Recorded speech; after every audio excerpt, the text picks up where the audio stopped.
Poppin' people, we are back once again, yet again, to the world's most famous stream to witness the New York Knickerbockers pick up a victory, hopefully the start of a new winning streak tonight against the lowly Memphis Grizzlies, where 13 of their 15 players are on the injury reserve list, the IR. That might be a new record around the league. They've got more injured players than was previously allowed players on the roster back in the day. If you guys didn't know, back in the day, instead of having 15 players on the roster, you had 12. Now, because of two-way contracts and whatnot, you have 15 players on the roster. The roster was expanded a couple of years ago. And the Memphis Grizzlies this year have somehow managed to rack up more injuries than available players. Anyway, I say all of that to say that this should be a very easy win. I had to break out the robe there early tonight. Needless to say that the only excitement that I have tonight about tonight's game is that hopefully the Knicks just pick up a win. That's it. Jalen Brunson will be playing. Dante DiVincenzo will be playing, if you guys didn't know. OG Anunoby is ruled out once again. Quentin Grimes is ruled out once again. Obviously, Mitchell Robinson and Julius Randle both remain out, although we do have some updates on a lot of these guys. But if you didn't know, also, Jericho Sims has been ruled out tonight with an illness. So the Knicks, who are already shorthanded, will lose one of the 7 players that Tom Thibodeau trusted to play. So expect some Taj Gibson tonight. Old man Taj will make his appearance. Tonight is should be a formality, I want to say. But the Memphis Grizzlies team can be pesky. They can be pretty feisty. And I need the Knicks to not play around. I need Brunson. The last time we played them, we didn't have Brunson. So tonight, I'm expecting JB to just kind of dominate the game in a way that Randall didn't the last time. When JB didn't play, we had Randall, and Randall didn't necessarily dominate that game. So we need JB to just kind of pack him up, send him home early. They lost by 40 the other night to Boston. The Knicks, it doesn't have to be 40. It could be 20. I don't care. Let's get them out of here. Let's get a nice, easy win. Let's get back to our winning ways. We had done 9 in a row. We had a pretty disappointing loss against the Lakers. I'm not going to lie. I didn't feel much after that loss. I wasn't sad. I wasn't disappointed. I wasn't angry. I wasn't anything like that. This Knicks team is depleted and tired, and they are limping and crawling their way to the finish line for the All-Star break. So, I'm expecting this team to come out, make a statement, somewhat of a statement, bury this team fairly early, and just don't make this difficult. Don't make this a cardiac Knicks affair tonight. Let's get in, let's get out. And get out healthy, please. What's poppin', everybody? Marley, Big Rud, Karen, Decade, Susan, Kenny. What's up, Kenny? Big Task. All the bigs in chat tonight. Who else do we have? C. Tyler. What's up, C. Tyler? Marley, I did see your comment earlier about how we should have a pregame show. And I really appreciate the suggestion. It's something I'd been thinking about for a while, but just kind of was like, I don't know who's super interested in that. Plus, it's a ton of work to kind of prep for it and whatnot. What's up, Yvette? It's a ton of work to kind of prep for it. I don't know. I would just have to plan for it. And I've been looking for ways to expand the content. A pregame show seems like a great idea. But I need time to sort of set it up in a way that I would feel comfortable with it. So maybe I take the All-Star break as a time to sort of get back behind the computer, get into my producer bag, and just sort of plop some stuff out real quick. Just a different scene. I mean, pretty much what you see here, but in a different way where I could also show you my desktop so that we can go over some stuff. So it's a great suggestion, Marley, and expect some things on the way. But we do have some updates for the Knicks in regards to their injuries. Julius Randle, not much. Mitchell Robinson, however, this is the 8-week mark, which he was originally diagnosed to be reevaluated in 8 to 10 weeks. He has been somewhat reevaluated lately. He will, according to Tom Thibodeau, he will be going through on-court activities after the All-Star break. So we could be seeing Mitchell Robinson either by the end of the month or at some point in March, which is, we get my man Big Mitch back just in time for the final push in the regular season. Hold on. We might could be doing some things because obviously Julius Randle will also be around that point, be making his way back to the roster. That's around the 2 to 3 week mark that he was also listed as to be reevaluated. So hold on, both Randle and Mitchell Robinson, both could be starting to ramp up and get ready for their comebacks around the same time. As far as Quentin Grimes and OG Anunoby, Quentin Grimes, hyperextended knee. According to Tom Thibodeau, he's doing just fine. It just takes a couple of days. According to him, it takes a couple of days for that to sort of, you just need to rest it. You can't play on it or else you make it worse. All of that. So he's just been out resting it. As far as OG Anunoby, Tom Thibodeau said he's progressing very well. He's getting much healthier. Everyone feels pretty good about where OG Anunoby is currently at in terms of his progression. and that he's still listed as day-to-day, and when he's healthy and when he's the medical staff and trainers allow him to play, Tom Thibodeau said he will play. And I guess we just have to take his word for that. I would like to see OG Anunoby play again before the All-Star break. That would be nice. That would be nice. I would like to see a lot of these guys play for the All-Star break. But my main concerns are with OG Anunoby and Quentin Grimes because they're the closest two players to returning. And it would just be nice to get some help on this team for Jalen Brunson, who feels like he's wearing down a little bit. He's taking on such a heavy load.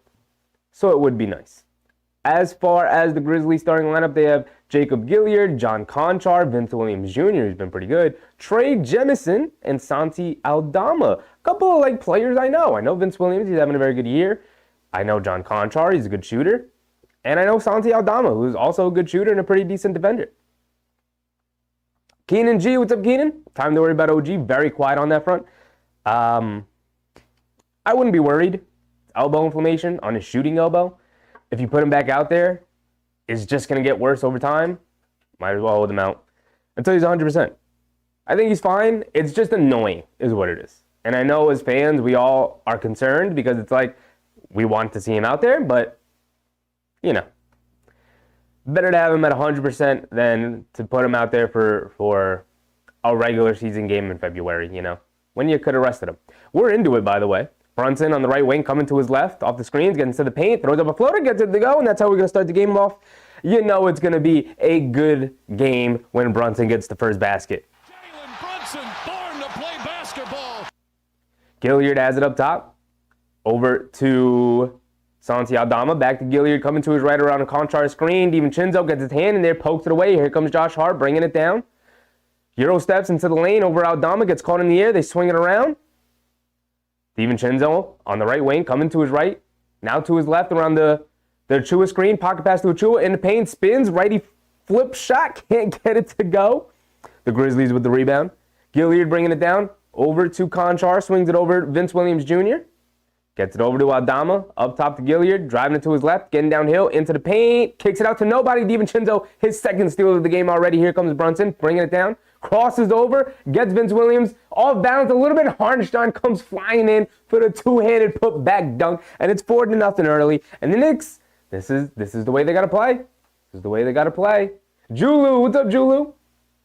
Santi Aldama up top, dribbling to his left, almost loses it. Gilyard picks it up, driving down to the lane, over to Aldama, left wing three, got open for a bit, can't get it to go. Hartenstein cleans it up with the rebound. Here comes Jalen Brunson. Has it up top, coming to his left. He's very loosey with his handle. Pocket pass to Hartenstein. Hits Achua cutting along the baseline, but tipped out of his hands, and it's going to be out of bounds on Achua as he couldn't hold on to it. 10-20 to go here in the first. It's 4-0. 4-0.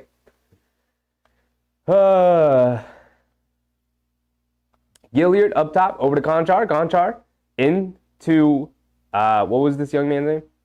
Tried to hit a no-look backdoor pass to Aldama, gets poked away, but the Grizzlies recover it. Gilyard up top, over to Vince Williams Jr., left wing three off the back rim. Brunson with the rebound. He's going to bring it down. Grizzlies offense sputtering a bit.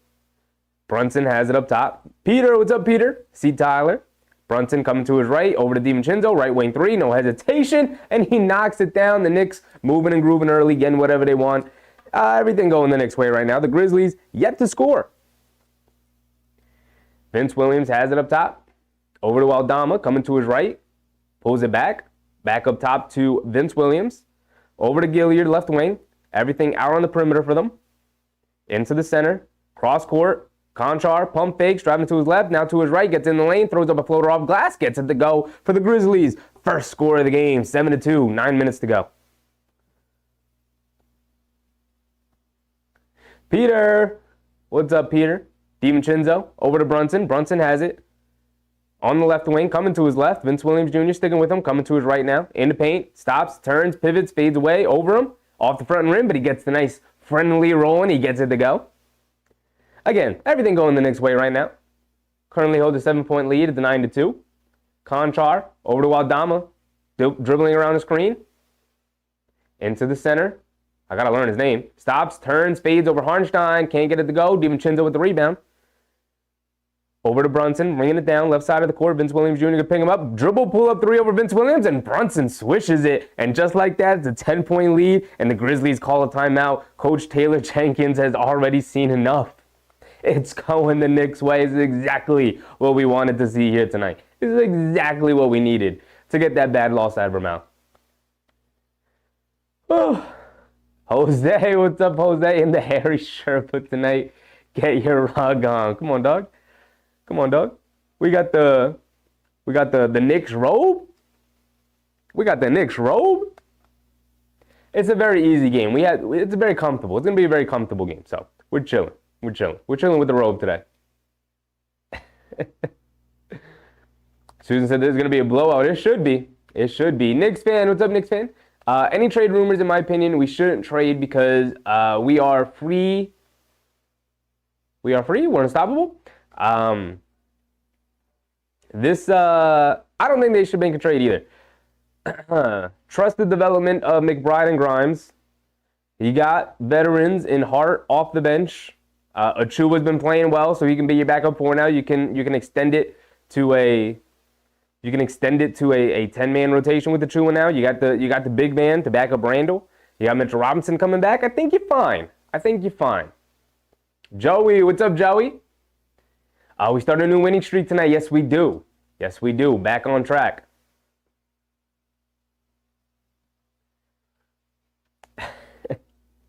Jose said, can we say the Grizzlies were going to the bench tonight?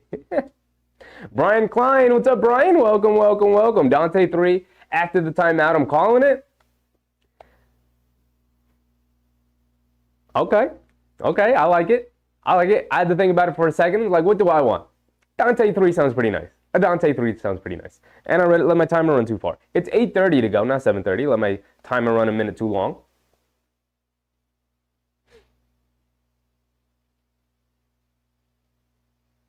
Peter said, I'd like to see a lot of the bench tonight. Unfortunately for you're right. You're right, Peter. Unfortunately for the Knicks, they've got so many guys out that they don't have much of a bench left. Guys who are playing are their bench. But yeah, I mean, can we get Jacob Toppin in there? Can we get some Toppin tonight? Please, por favor, maybe? That'd be nice. That'd be nice. Do I want that there? No. I want to move my little table over here. There we go. Oh, man. Big task that I'm so mad about those soft Lakers. Won that game, and I want the Knicks to take out their frustration on Memphis.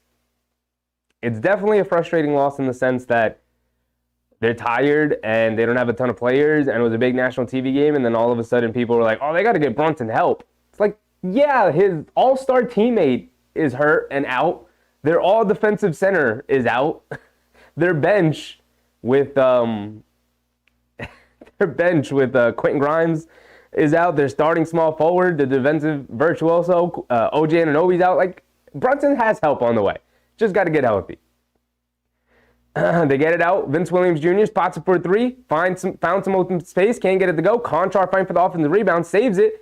Out into Aldamo. Feeds it over to, who's that? Jemison. Their starting center, Jemison, who threw it down with two hands. Good ball movement from Memphis. 12 points to 4 points for Memphis. Memphis struggling to score here. They don't really have any creators, which has been the story of them for a while.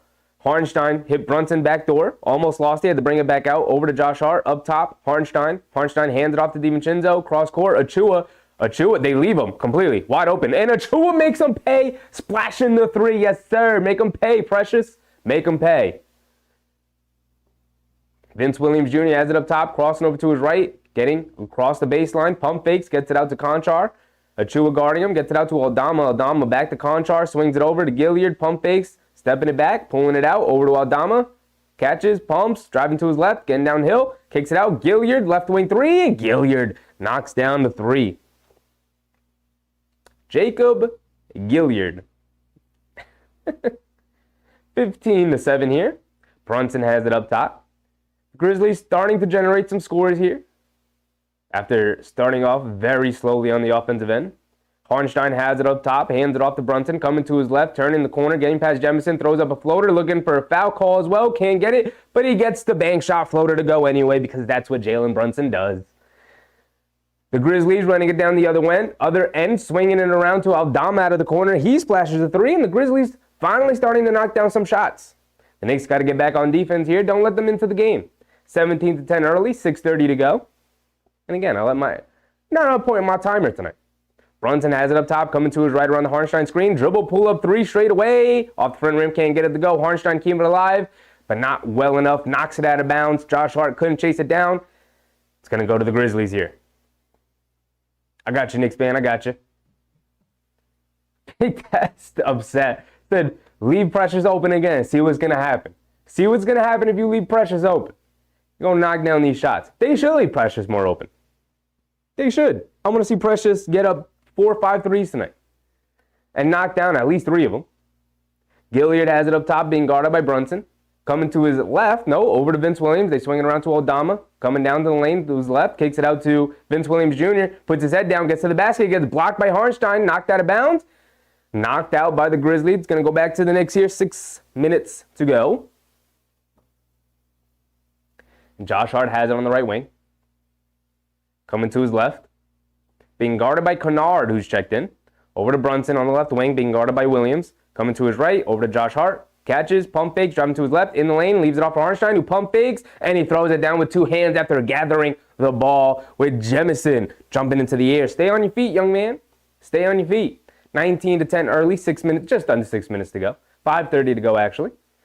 Vince Williams Jr. dancing around the screen, steps back, puts up a 3 over Josh Hart, who was late closing out, and Vince Williams makes him pay by knocking down the 3.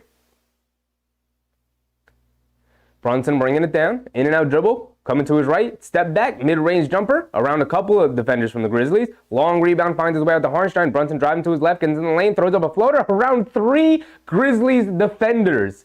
Brunson still knocks down the floater. He is automatic with his floater game. Vince Williams Jr. bringing it down. Coming to his left, around the Jemison screen. Josh Hart chasing him. He's on his hip, gets caught in the air, kicks it out to Gilliard. Touch pass up top to Aldama. Aldama driving to his right, leaves it off for Gilliard, coming to his right now. Stepping back, right wing 3 for Gilliard. Can't get it to go. Hartenstein snatches the rebound. Here comes DiVincenzo bringing it down.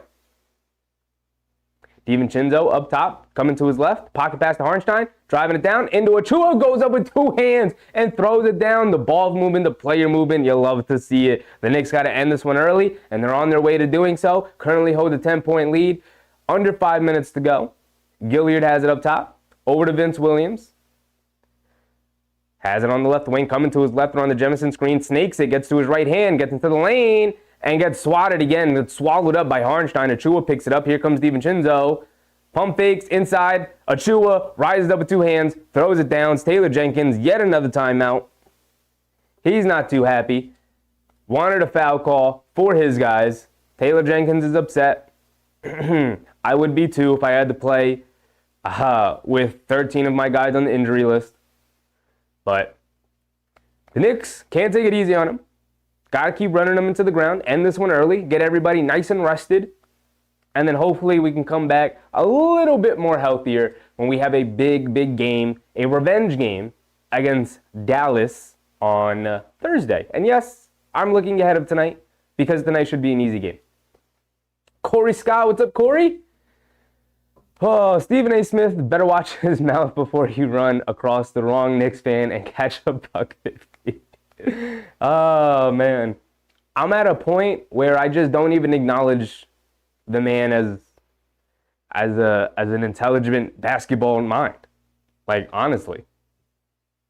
You know? Like, love Stephen A. as a person. He seems like a cool dude. He seems pretty funny. I'm done ever listening to him talk about basketball ever again.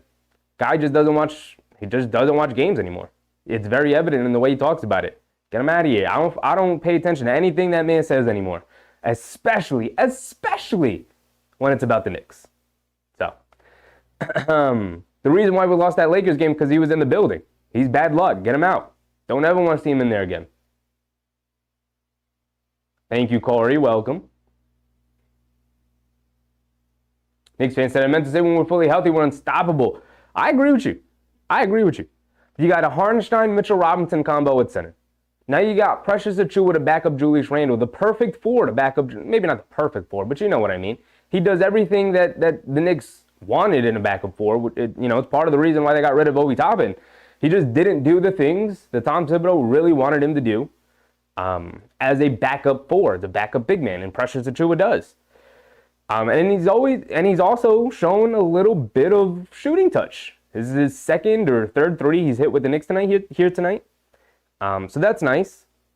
But you got that, and then you got Anunoby with Josh Hart as the backup. Then you got DiVincenzo with Quentin Grimes as the backup. And then you got Brunson with McBride as the backup. And there you can see the McBride is probably the weakest player in the rotation. The weakest, you know what I mean, player in the rotation. But at the same time, like Jalen Brunson is your best player. It's not like you need McBride to come in and light the world up the way Quickly did. You don't need him to be Quickly. You need him to be Deuce McBride. Because Jalen Brunson in the playoffs is going to be playing around 40 minutes a night anyway. So.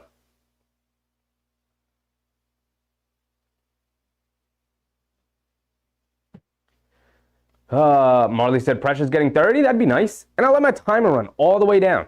All the way down. Unfortunate. Seth Messersmith, New York Nation. What's up, Seth? Go Knicks. Yes, sir. Derrick Rose is in the game. I didn't realize Derrick Rose was available tonight, but he is in the game playing. And just like that, he turns it over. Here comes Brunson, bringing it down. Euro steps into the lane, kicks it out. McBride out of the corner for three. Line me up, come into the game. And he can't get it to go. GG Jackson with the rebound. Over to Kennard. He's bringing it down. He has it up top. Over to, not sure who that is. Hands it off back to GG Jackson. Driving it down the lane. Throws it up at the glass. Looking for a foul call. Doesn't get it. Taj Gibson is in the game, by the way. DiVincenzo crawls over to his left. Kicks it out. Taj out of the corner for three. Sets his feet. Fires. Comes up short. We needed that one. Daniel. What's up, Daniel? Vince Williams Jr. has it up top, driving to his right, and gets fouled by Brunson up top on the dribble. 3 minutes to go here in the first quarter. 12-point game, 25-13.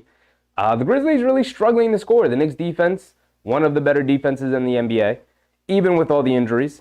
And the Grizzlies, with all the players out, one of the worst offenses in the NBA. Is that Brandon Clark? No, that's not Brandon Clark. As Luke Kennard gets free, knocks down a three. The Grizzlies keeping it somewhat close. I need to open up the box score real quick because I need to learn some of these players' names for the Grizzlies. I don't want to be disrespectful. Gibson has it, hands it off to Brunson, coming to his left, crosses back. And they call a carry on Jalen Brunson. You never see that. What are we doing? Ref? A carry in the NBA? What are we doing? Get it into Derrick Rose. McBride applying pressure full court. Rose bringing it down. Ev Boom. Okay, I'm going to have to learn his name at another time. I'm going to call him Ev for a second here. GG Jackson driving it down. A late foul call on Precious Achiuwa.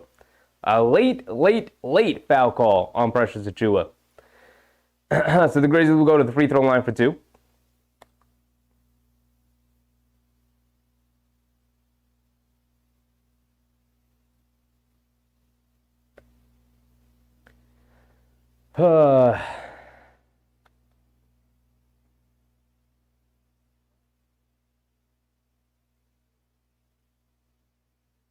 Big task. We're talking about Mikal Bridges now. He's a long shot, but you have to be realistic, which I believe the Knicks approach.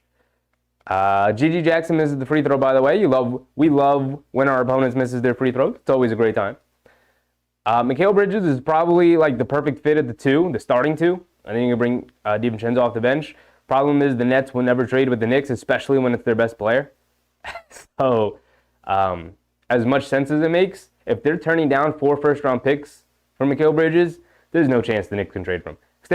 They have the Knicks tax. So, especially when they trade him with the Knicks. Brunson driving it in, gets in the lane, and a foul call on Vince Williams, who's upset at the ref. Everyone being upset at the ref now. Jalen Brunson going to the free throw line for two. Daniel, I love my Knicks. Me too, Daniel.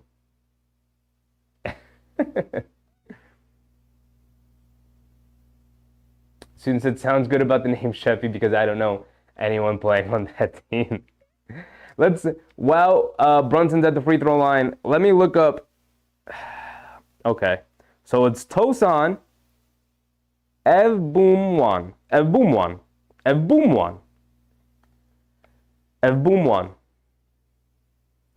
It's Evboomwan is their backup big. Evboomwan. Not working. That's a tough one to say. I'll try it. We'll try it. Brunson knocks down both free throws, obliging the crowd with the MVP chance, as always, as he has recently done. Rose has it up top. Over to Kennard. Hands it off to Rose. Coming to his left, putting his head down, getting to the basket, lays it up, gets around Deuce McBride, the young buck, and his former teammate Taj Gibson with the up and under there. McBride has it up top, coming to his left, in and out dribble. GG Jackson switches onto him. McBride back up top to DiVincenzo. DiVincenzo driving it to his right, pulling it back, loses the ball, fighting for it, but Kennard able to pull it out. Over to GG Jackson. He's bringing it down, crosses over to his left. He's in the lane, leaves it off for Rose. Rose in the corner to Vince Williams, driving it to his right. Ball gets poked loose. Brunson picks it up, hit ahead to DiVincenzo. He's got one man to beat in GG Jackson. Leaves it off for McBride, driving it down, looking for a foul call, doesn't get it. Misses the layup. Here comes GG Jackson the other way. Some ugly, sloppy ball here. Kennard, catch and shoot, can't get the three to go. Looked like maybe Taj Gibson got a piece of it. And Kennard looking at the ref, saying he didn't have space to land. But the Knicks will bring it down here. Brunson, coming to his right, round the screen, now to his left around the Gibson screen, putting his head down, in the lane, takes some contact, over to McBride, extra pass, DiVincenzo, pump fakes. Trying to get it out to somebody, can't. Time winding down, DiVincenzo snakes the pick and roll, scoop layup with the right hand, and he gets it to go. Shot clock was winding down. You would think we would be tossing up a garbage contested three. Instead, DiVincenzo put his head down, got into the lane, knocked down the layup. Derrick Rose bringing it down left side of the court. Taj Gibson is there, along with Deuce McBride. They bring a double team, cross court pass to Vince Williams. Catches, goes along the baseline, Euro steps. Great defense from Taj Gibson, able to shut him off. Back to Vince Williams. Vince Williams has it out of the corner, driving to his right along the baseline. Going into everybody, barreled into a bunch of guys.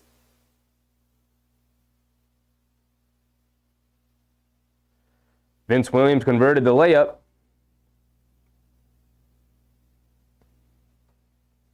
But the whistle was blown. Not sure what the whistle was.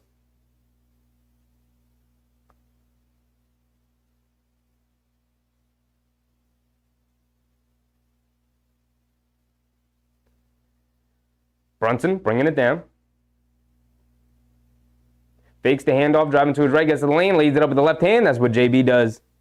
Very easy for Jalen Brunson. 27 seconds to go. 21-29 now. Is it 21-29? Why is my scoreboard so off? What was the whistle? What was the whistle? My score says 31-21.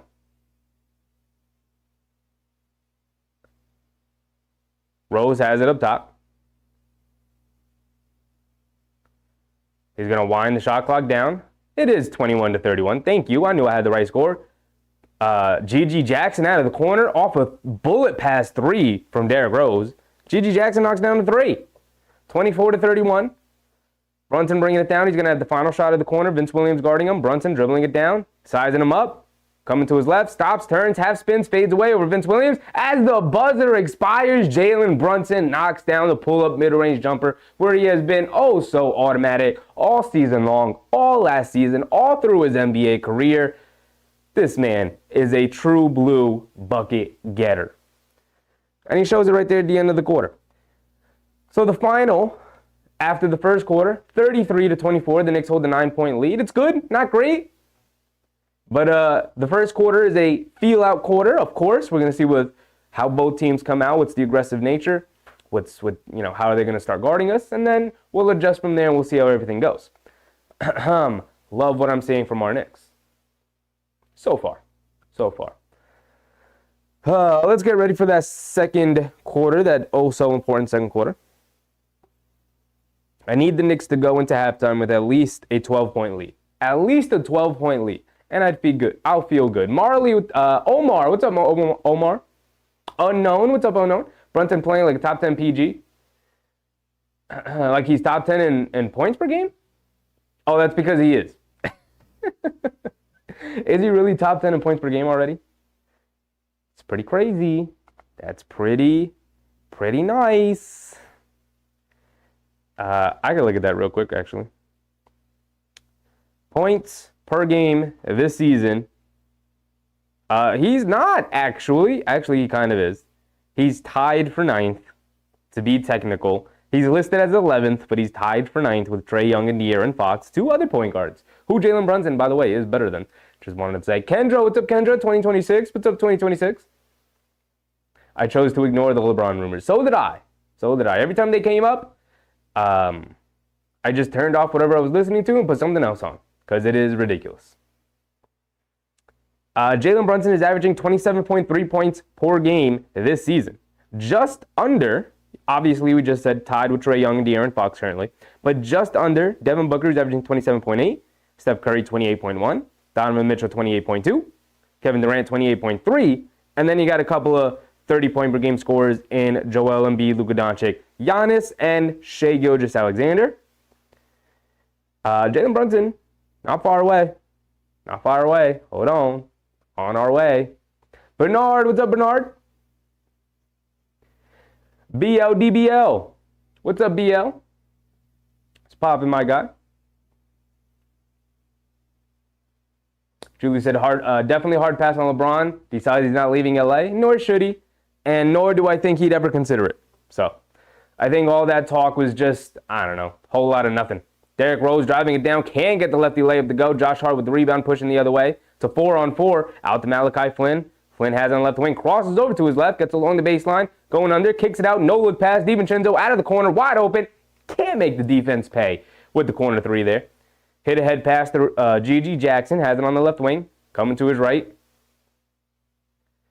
Over to David Roddy. Roddy driving to his right, putting his head down, kicks it in the corner to Rose. Rose spins along the baseline, pulling it back, being guarded by Flynn. Stops, turns, spins again, puts it up with the righty floater, and it falls off the rim. Neither team yet to score. Josh Hart bringing it down. Hart hands it off to DiVincenzo. DiVincenzo has it up top, calling out a play over to McBride. McBride coming to his right around the Gibson screen, putting his head down, gets into the lane, lays it up with the right hand, gets it to go. Love the aggressive nature of attacking the paint from Deuce McBride. Not just the spot-up three-point shooter. Getting into the lane, knocking down shots. You'll love to see it. Conchar has it up top, being guarded by Flynn. Over to Gigi Jackson. Coming to his left. Spots up for 3. Gibson gave him space. Off the back rim, can't get it to go. Josh Hart with the rebound. He's going to bring it down. Hit ahead to DiVincenzo. Almost lost it. Able to pick it back up. Over to Deuce. Deuce has it on the right wing. Into Gibson. Gibson out to DiVincenzo, coming to his right. Hesitation dribble, goes under the baseline and flips it up behind his head. Almost not even looking at the basket. And Dante DiVincenzo gets it to go. 24-37. Bullet pass to David Roddy in the corner. Can't hold on to it. Goes out of bounds. The Knicks will get it back here.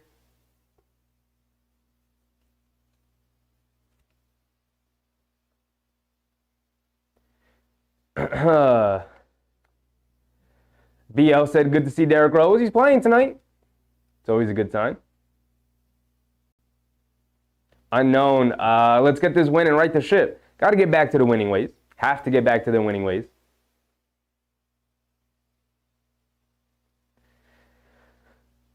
Flynn on the left wing, dribbling to his right, back out to Josh Hart. Josh Hart has it, being guarded by Gonchar. Up top to McBride. McBride coming to his right, around the Gibson screen, keeping his dribble, step back, mid-range jumper, off the front rim, can't get it to go. Roddy with the rebound. And here comes Aldama, bringing it down over to Roddy. Roddy has it up top, driving to his right, spins to his left. He's got McBride on him, backing him down, using his size to his advantage, leans in, throws it up with the right hand, can't get it to go. Josh Hart secures the rebound. Nice big rebounds early for Josh Hart. Leaves it off. Malachi Flynn, left wing 3, pull up 3 in transition. Can't get the 3 to go. The Knicks getting open looks here from the perimeter. Can't knock him down. As has been the story since the injuries occurred.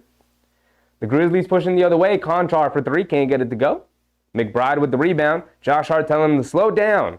We're tired out here. We only got so many players in the rotation. McBride driving to his left on Aldama. Goes under the basket. Kicks it out to Gibson. Gibson has it. Stops. Turns. Spins. Left hand. Puts it up. Can't get it to go. But he is fouled by the kid Ev. Tosan Ev. Gibson's going to go to the free throw line for 2 free throws here. Unknown said, I want Flynn to let it fly. It's difficult. He is a good shooter. He's a good basketball player. Part of the issue is that he's just not in rhythm. He's not getting, regular playing time. And that's always been something. If you don't get regular playing time, it's impossible to be in rhythm as a shooter. Gibson knocks down the first free throw. You love to see it. Thank you, Taj. He's got one more coming. A little over 9 minutes to go as Precious Achiuwa checks back in.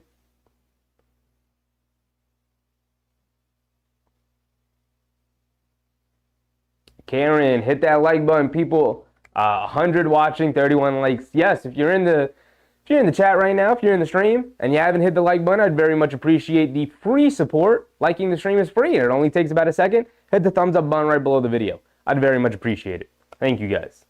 Gilliard over to Roddy. Roddy hands it off to Conchar, coming to his right.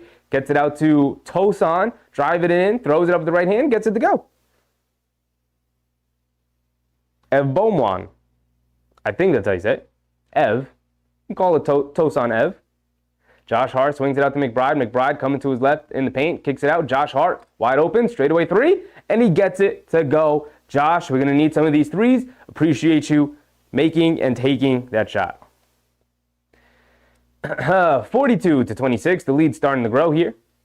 Back up top to Gilliard. Over to Aldama. Aldama coming to his left. Putting his head down. Kicks it out to Conchar. Back to Aldama in the post against Achiuwa. Backing him down. Backing him down. Gets poked out of his hands, but they call a foul on Precious on the reach-in.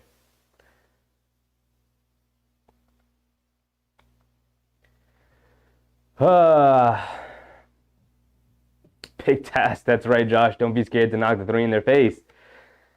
He's just been in a bad slump. Part of it is I think he's tired. He's playing a ton of minutes. He's doing a lot of the dirty work. He's grabbing rebounds. He's flying around defensively. Just doesn't have the legs for threes. Not already a good three-point shooter, but he has been horrendous lately. Horrendous. He's got to start making them. He's capable of making enough. Got to start making them. Aldama up top, driving it in, throws it up with the right hand, gets it to go over Achiuwa. Josh Hart bringing it down, right side of the court, being guarded by David Roddy. Hart coming to his left, up top to Achiuwa. Looking to get it to somebody. Achiuwa gets it out to Deuce McBride. McBride coming to his left off the Achiuwa screen. McBride steps back, puts up a long two-pointer, gets it to go, unless they call it a three. They do call it a three for Deuce McBride on the step-back jumper. Nice. Nice. Now a 17-point game, 45-28. Roddy up top to Gilliard. Gilliard hands it off. Aldama pump fakes, driving to his left, step back, kicks it out to Roddy. Roddy being guarded by Hart. Hesitant, kicks it out to Aldama, driving it to his right. He's got Flynn on him. Big size mismatch. And they call a travel on Aldama. Took about 14 steps to the basket there. I don't think he ever dribbled. Marley said Randall dresses like a country boy from the 90s. He's a bit of a country boy. I don't know if he's a country boy. He's from Texas, though. He's from Dallas. Flynn bringing it down. Out to Precious. Hands it off to McBride. McBride coming to his right. Flynn stepping back. Straightaway three. Gets it to go. Malachi Flynn. And the Knicks are starting to rain down threes. It is a 20-point game just like that. 7 minutes to go here in the second quarter. And we wanted at least a 12-point lead going into halftime. The Knicks blowing this one open. It is already a 20-point lead. You'll love to see it. Unknown said, there we go, Wario. 28-48. There we go. There we go. Thank you, Knicks fan. Right? Is that the score? 28-38? Right? Am I crazy? Am I crazy? Did I just see that wrong? Am I out of my mind? Am I insane? No, 28-38. 48. Oh.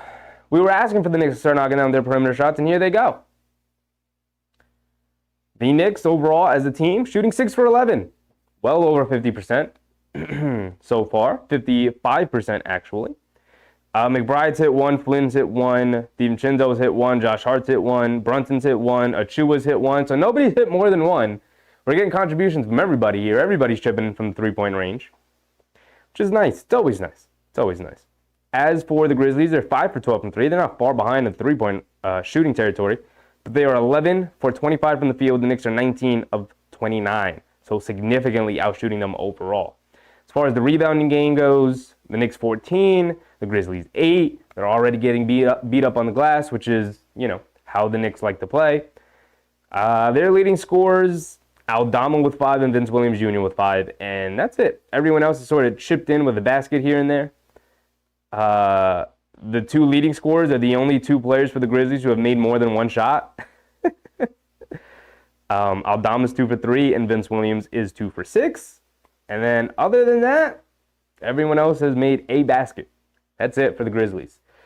It's a rough year for the Memphis Grizzlies. And thank goodness that the Knicks had them on their schedule at this particular time because they needed a nice rest game, somewhat of a scrimmage game here.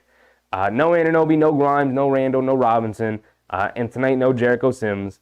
So they needed a bit of a break, and they got it here tonight with the Grizzlies. Hopefully, and yes, I'm looking past tonight because it is the Grizzlies, and they have a bunch of players who I've never heard of. No offense to those guys, but the Knicks play a revenge game against Dallas. Remember, Dallas was one of the 2 teams that beat the Knicks in the month of January, where they went 14-2? 14-2? They did, 14-2. I thought it was 15-2. They went 14-2 in the month of January. One of those losses came to Dallas in a game where Jalen Brunson did not play. No, he did play. He did play that game, I believe. It was a game where Luka didn't play. So the Knicks get a bit of a revenge opportunity there, and it will be oh so sweet when OG Anunoby comes back and put the clamps on. Achua jumps the passing lane, picks it up, goes all the way down, throws it down with 2 hands. You'll love to see it. The Knicks, 22-point lead, 28-50. Let's make this a quick one tonight, and they're doing just that. Gilliard has it up top, being guarded by Flynn. Gilliard over to Roddy. Roddy catches, fires, good contest from Josh Hart. Roddy can't get it to go. Flynn chases down the rebound. He's bringing it down. Should see a lot of Malachi Flynn tonight. Flynn crosses over, kicks it out to Josh Hart. He's driving it down, leaves it off for Harnstein. Can we get a Harnstein 3 tonight? Harnstein, I need you to pop a 3 tonight for us. They feed Harnstein in the post, flips it up with the right hand, gets the righty hook flip shot. I never know what to call them, but Harnstein gets it to go anyway.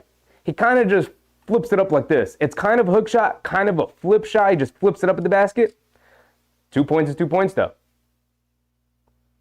Jemison in the paint. Can't get the easy bunny to go. The Knicks with the rebound. Josh Hart has it on the right wing. Up top, Malachi Flynn catches. Hesitating a little bit, and they call a travel on Flynn. And that's the second dribbling call that they've called on the Knicks, which is pretty annoying, considering you don't ever call those in the NBA, but calling them tonight.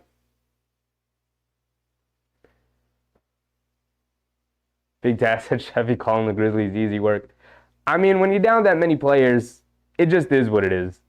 The Knicks currently hold a 24-point lead, 52-28. Under 6 minutes to go here.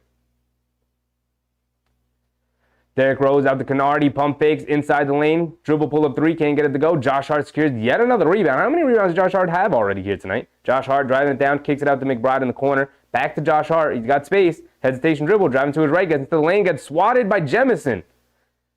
And here comes Derrick Rose bringing it down. He's got Flynn the beat, gets into the lane, lays it up with the right hand. Can't get it to go, but Derrick Rose hits the floor hard. He's holding his hand. Grizzlies have 0 luck this year. Derrick Rose down on the court. Hurting right now. Bernard Johnson's going to be a blowout tonight. I mean, 24 points. We're already there.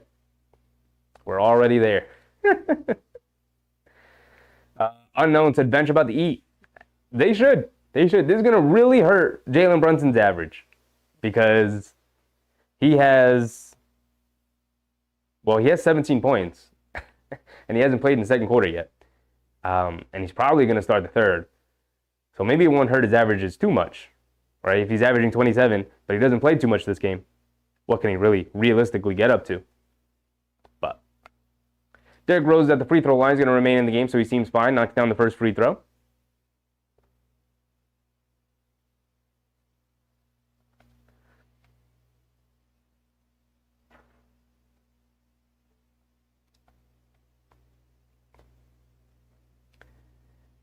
Karen calling out the people in stream who haven't hit the like button. Yes, if you're in the stream here tonight and you haven't hit the like button, I'd very much appreciate it. you guys go ahead and hit that thumbs up button. It's right below the video. It's a free way to support the stream. And we could use any support we'd get. I'd very much appreciate it. Derrick Rose goes 2 for 2 at the line. Josh Hart has it on the right wing. Pocket pass to Hartenstein. Tried to kick it out to Achua. Doesn't make its way out. Ball knocked out of bounds. Kennard saves it right to Malachi Flynn, who spots up for a corner three. Knocks it down. And it's getting pretty ugly out there. It's currently a 25-point game. Conchar has Aldama dribbling around a screen. Pull up three. He gets the three right back. Knocks the lead back down to 22. McBride will bring it down right side of the court.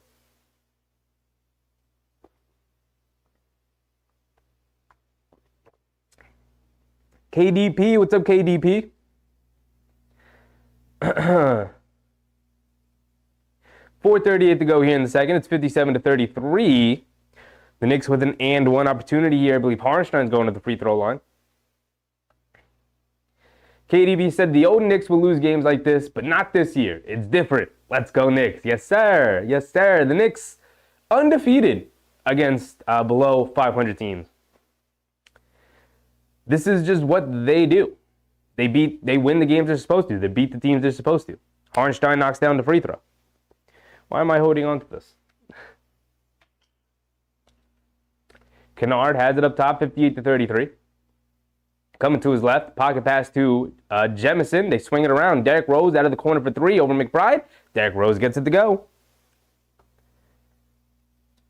4:15 to go here in the second quarter. Brunson, who's checked back in, coming to his left, has it at the foul line. Pull-up jumper over G.G. Jackson. Brunson can't get it to go. Here come the Grizzlies. Kennard has it up top, being guarded by McBride. Over to Aldama. Aldama being guarded by Precious. Hands it off to Vince Williams, who's being guarded by Brunson for some reason. Vince Williams picks his dribble up, gets it out to Aldama. He's got Brunson on him. Brunson presses up onto him. Aldama's going to take him into the post, dribbling it down, kicks it out. Vince Williams catches fires out of the corner, and Vince Williams rattles in the three. So the Grizzlies answering back, knocking down a bunch of threes here. They cut the lead to below 20. It's a 19-point game. 3:30 to go here in the second quarter. Brunson has it up top. Pocket pass to Hartenstein, driving it down, takes some contact, layup, another and one opportunity for Isaiah Hartenstein. Just doing yeoman's work down there. Rolling to the basket, catching the ball, taking the dribble, going hard to the basket, finishing with his left hand, his dominant hand.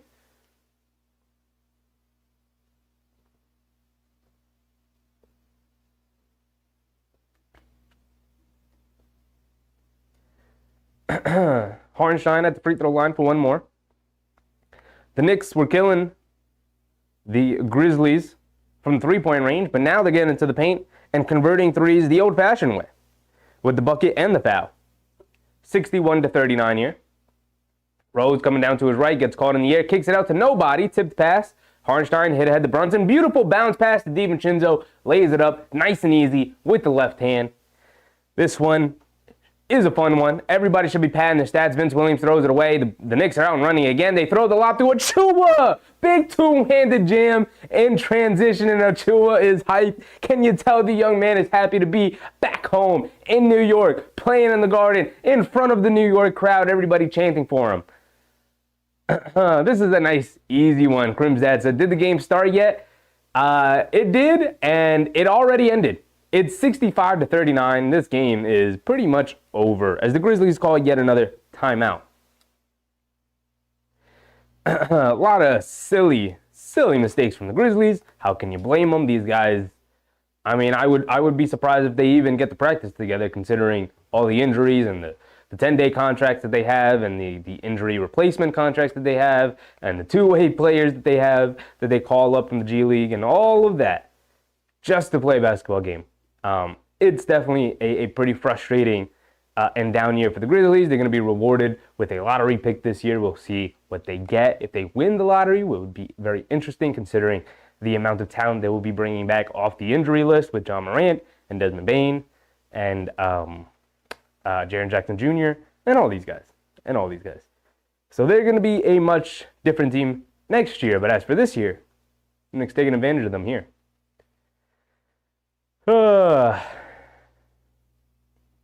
Krim said Sheffy may not be cooking, but the Knicks are. They cooking up something real nice in there. in the Garden tonight. Something real sweet.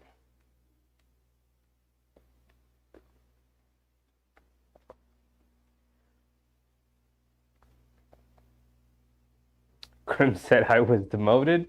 That's up to you, man. It's up to you. Susan said, so used to finger biting with the Knicks. This game is making me yawn. Yeah, that's why. It's very comfortable. It's a very comfortable game. That's why we got the robe on. That's why we came out with the robe. Because we knew this was going to be easy. Not worried about this game one bit. And the Knicks rewarding my faith by ending this one fairly early. KDP calling the game already. Wow, Chevy cold-blooded. Dave Chaveau. I mean, I got highs. I know you guys got highs. We're both watching the game. This one's over. This one was over before it started. It was over before it started when the Grizzlies played the Celtics. This is what good teams do. They beat down on the bad teams. You know, the Grizzlies would be doing the same thing if they were fully healthy, playing a decimated team. You know, this is just, you know, the luck of the draw. You're having a bad down year with all the injuries, and you get beat up around the league. Nobody's going to take it easy on you. Nobody's going to cry for you. You got a bunch of players coming back next year. It is what it is. Take your lumps this year. We're going to beat down on you. The Knicks aren't even, like, playing super hard. You know, like, they did their regular effort, of course, but, you know, it's not like the Knicks are just, you know, embarrassing them tonight. Like, they're just playing regular, solid defense, and they're running away with it. And that's pretty much it. That's it.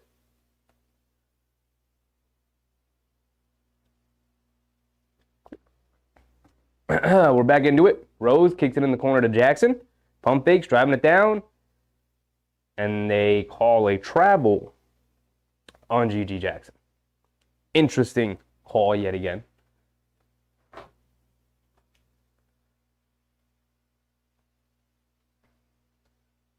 These refs are not playing with any of these dribbling violations tonight.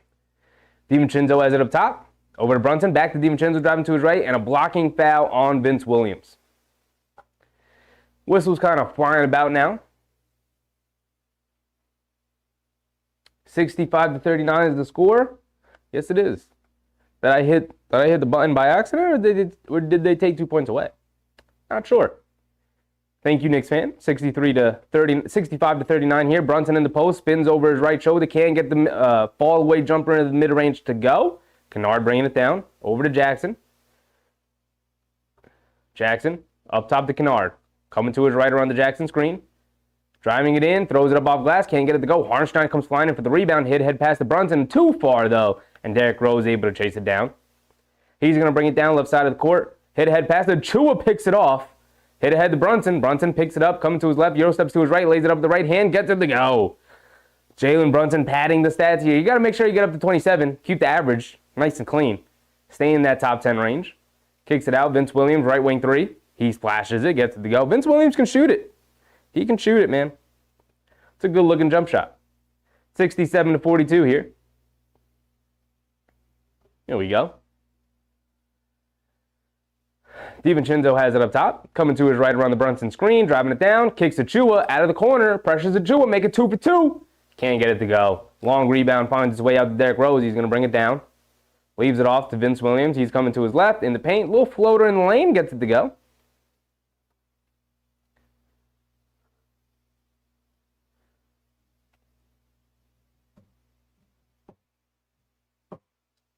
Brunson has it up top, being guarded by Williams. Brunson coming to his right around the DiVincenzo screen. Behind the back. Woo! Getting a little fancy with the dribble move. Stops, half spin, little fade away after creating some space. In and out, halfway down. McBride rips down the offensive rebound, though. They hand it back off to Brunson. Brunson coming to his left. Euro steps to the right, gets into the lane, kicks it out. McBride, no hesitation, catch and shoot three. And Deuce McBride rewards the extra pass from Jalen Brunson, knocking down the three-point shot there. It's a 26-point game. 44-70. 45 seconds to go.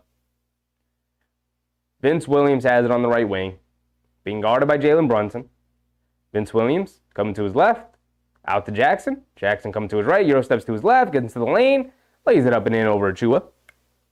Good strong move from GG Jackson there. 30 seconds to go. DiVincenzo has it up top. Raul, what's up, Raul? DiVincenzo has it up top, being guarded by Kennard. DiVincenzo loses the handle, picks it back up, kicks it out to McBride. McBride, shot clock winding down. He's going to pull it back out, has it on the left wing, dribbles up, puts it up over Derrick Rose, can't get it to go. Long rebound out to Vince Williams. Good box out on Brunson. Vince Williams rushing it down, gets into the lane, gets swatted, absolutely destroyed at the basket by Isaiah Hartenstein. You had to know that was coming, but I guess the clock was winding down. 3 seconds to go. You had to get something up in transition there. Whew. 3 seconds to go. Let's see how the Grizzlies end the half. They'll have the final shot of the quarter here. Best they can do is cut it to 21. It's the best they can do here. Derrick Rose gets it in. Jemison, mid-range jumper, can't get it to go. DiVincenzo secures it with the rebound, and that is the end of the first half of basketball in what can only be described as a somewhat competitive scrimmage here tonight. Not to be super disrespectful to the Grizzlies, but it is what it is. They're down so many players. They're a tough, ferocious team when they're healthy. I'm going to keep saying it because this is just kind of a disappointing season for them. And it is what it is. But the Knicks, being the good team that they are, beating up on the bad team. That's kind of just what happens in the NBA. Ask the Celtics. They blew them out by 40 the other night. The Knicks on their way to doing something fairly similar. KDB said, thank you. Thank you for the channel. Out here in LA, I have no access to Knicks games. Thank you once again. Get those likes up, show our appreciation. Appreciate you, KDP. You're the kind of person that I tend to do these shows for. When we started them off, it was just kind of, thing that I did because I was watching Knicks games anyway, and I was practicing live streaming and producing live content and whatnot.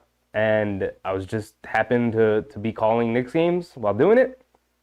And,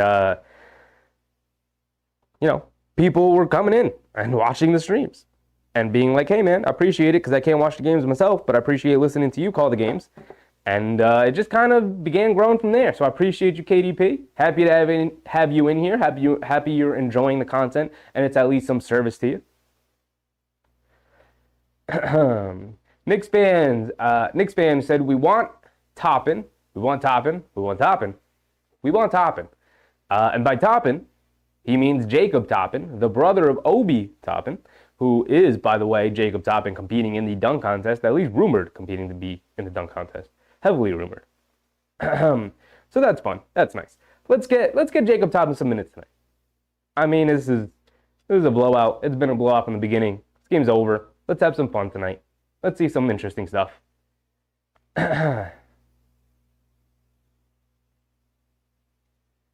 Crim's dad, road games are lazy, easy games. Very, very comfortable games. There's just nothing to worry about. We're just here, we're chilling, we're hanging out. There's a game on in the background. We don't have to focus too much onto it. There's not a whole lot of analysis that needs to go on. We're just showing up, handling business, and we're going home. What's happening here tonight?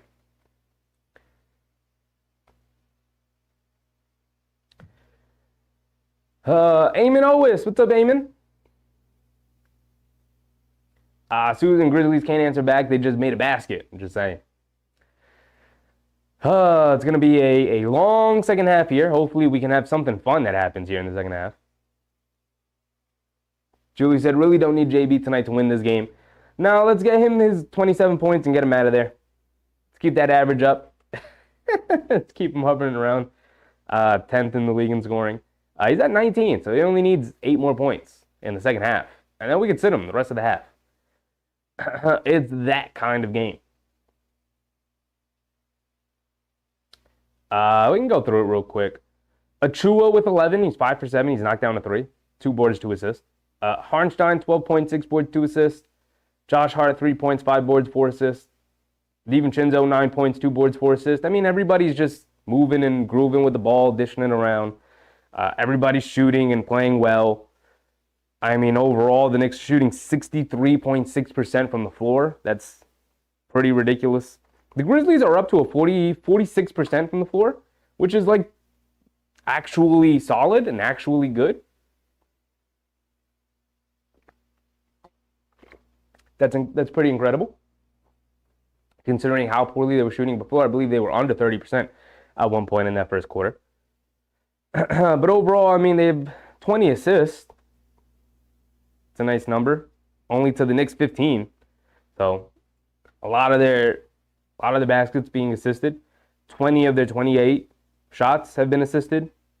15 of the Knicks 17 shots have been 17 made field goals. How's that possible? How is that possible? This is not updated. This can't be updated. Let's go back out. Let's update it. You know the ESPN app is never trustworthy. The Knicks have only made 17 shots in this game. How is that possible? Anyway, they're 17 for 37. They've assisted on 15 of those 17 points, which doesn't feel right. The Grizzlies are 28 of 44. Oh no, I got it backwards. The Knicks are 28 of 44, and they've assisted on 20 of the 28 shots. The Grizzlies have only made 17 shots, and they've assisted on 15 of them. Got it. I figured it out. Eventually. It just took me a while. It's a very lazy game. I'm going right to bed after this, because this is a very easy one here tonight. DJ Punchy, what's up, DJ? My guy Punchy in the chat here tonight.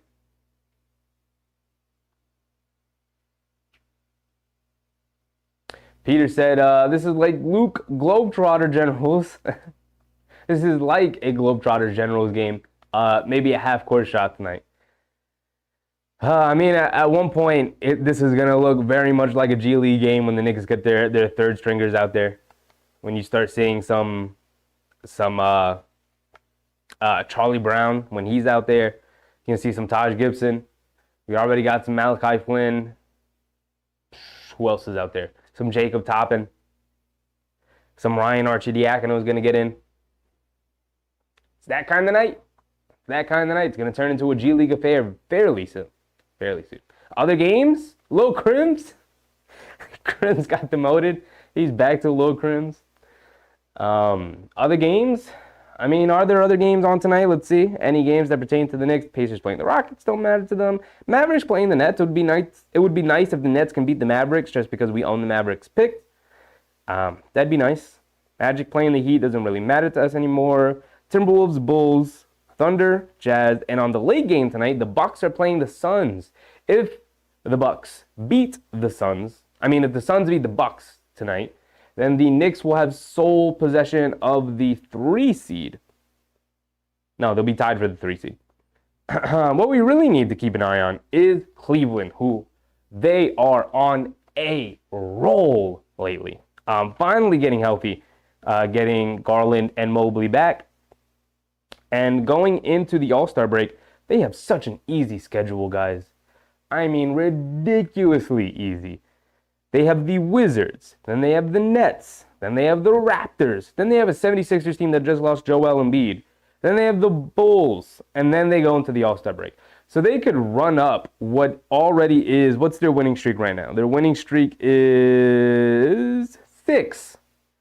So their winning streak is 6. And it can go as high as 7, 8, 9, 10, 11. They should get to an 11-game winning streak going into the All-Star break. The hottest team in the league right now. At one point it was the Knicks. Now it's the Cleveland Cavaliers, who are always right behind them in the standings. Always parallel with the Knicks in terms of their rise. To the point now where, because the Knicks lost to the Lakers when they did, the Cleveland Cavaliers are the team that have vaulted themselves into sole possession of that second seed. And the Knicks will be chasing them the rest of the season because they're extremely good and they have a very, very easy schedule this month. I mean, even after the All-Star break, they got the Magic, they got the 76ers again, they got the Wizards, they got the Mavericks, and then they got the Bulls. I mean, you want to talk about an easy February. Jeez Louise, they only play 13 games. I know the All-Star break is in there, but still. Their March gets significantly harder. They have us. They have the Celtics. They have the Hawks, who've been playing better as of late. They have the Timberwolves. So if we're ever going to catch them, March would be the month to do so. So we have to stay hot. We have to get healthy. And we have to really have a strong, strong ending to the season.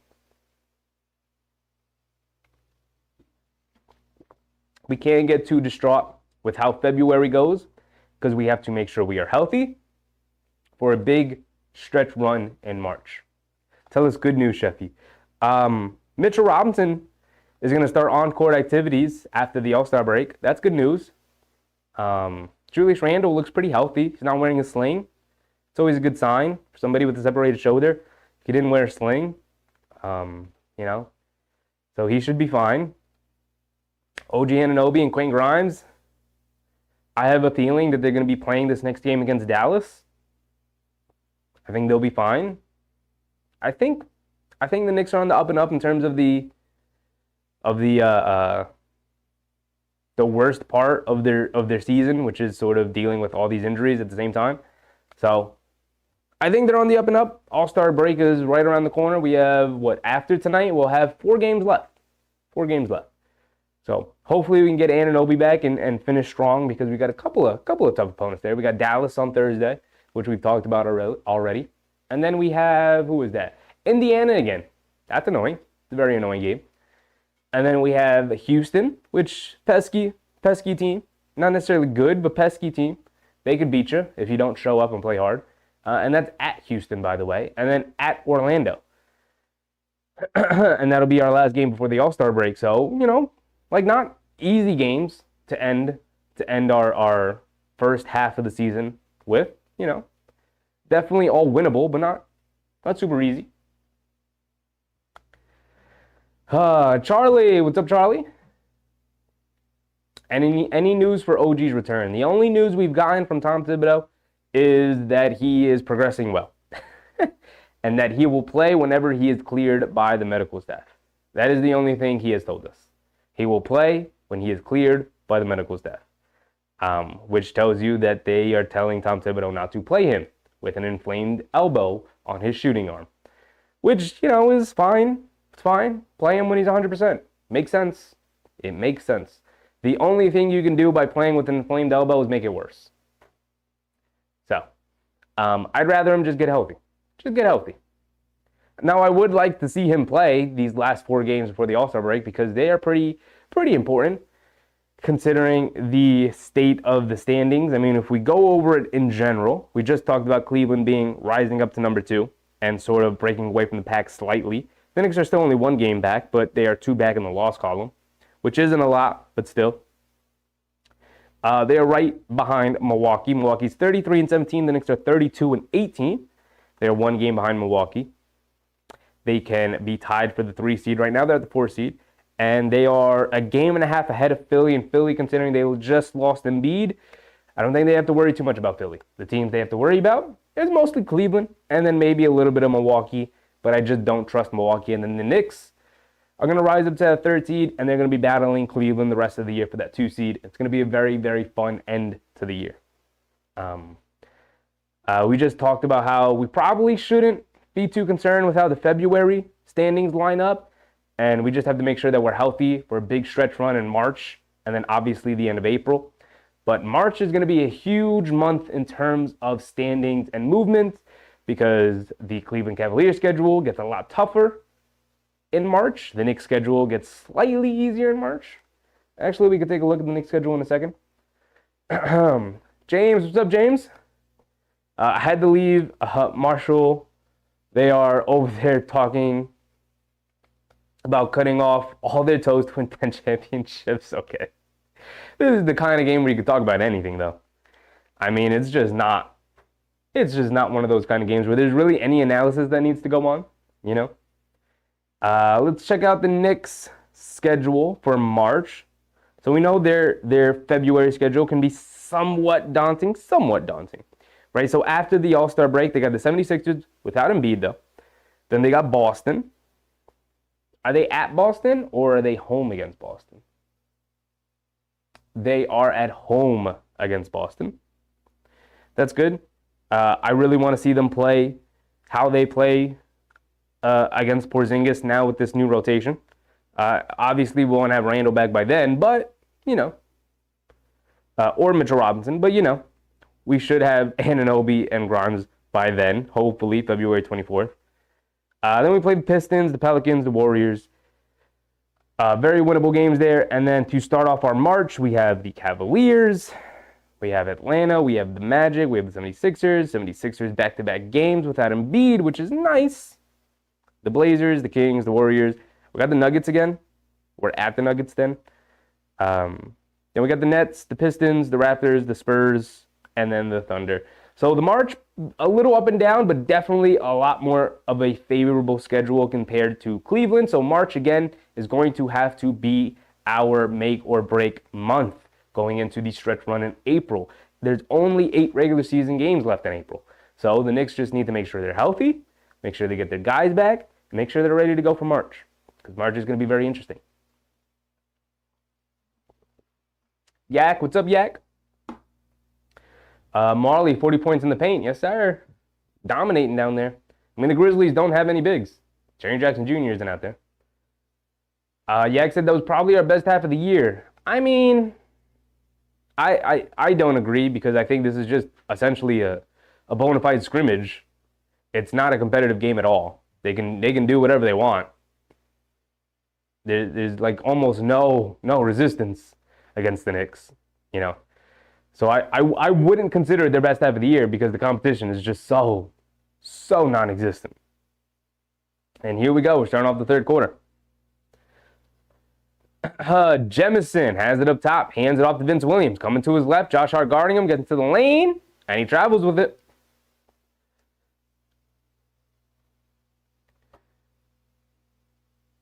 Julie said, we all knew there were injury concerns with OG prior to trading for him. For seasons, it comes with the territory with him. Let's just get him healthy as soon as he possibly can be. I think he's fine. I think if this were the playoffs, he'd be playing.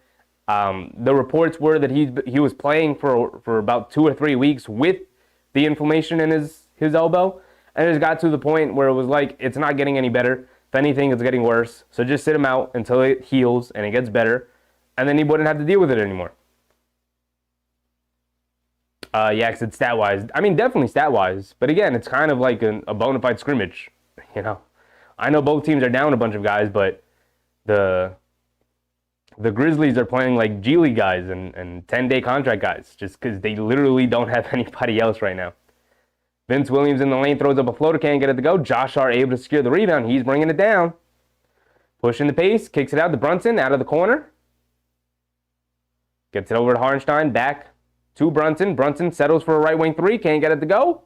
Conchar with the rebound. Here comes Kennard.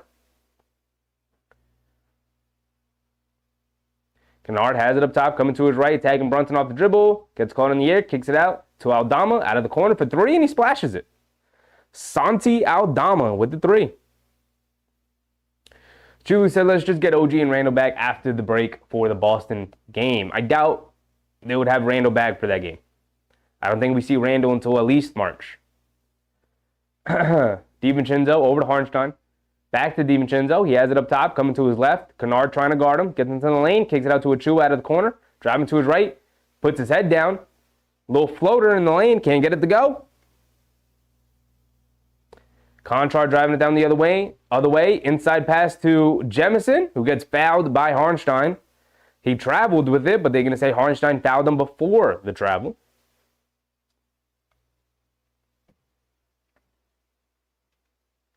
So the Grizzlies will inbound it here on the sideline.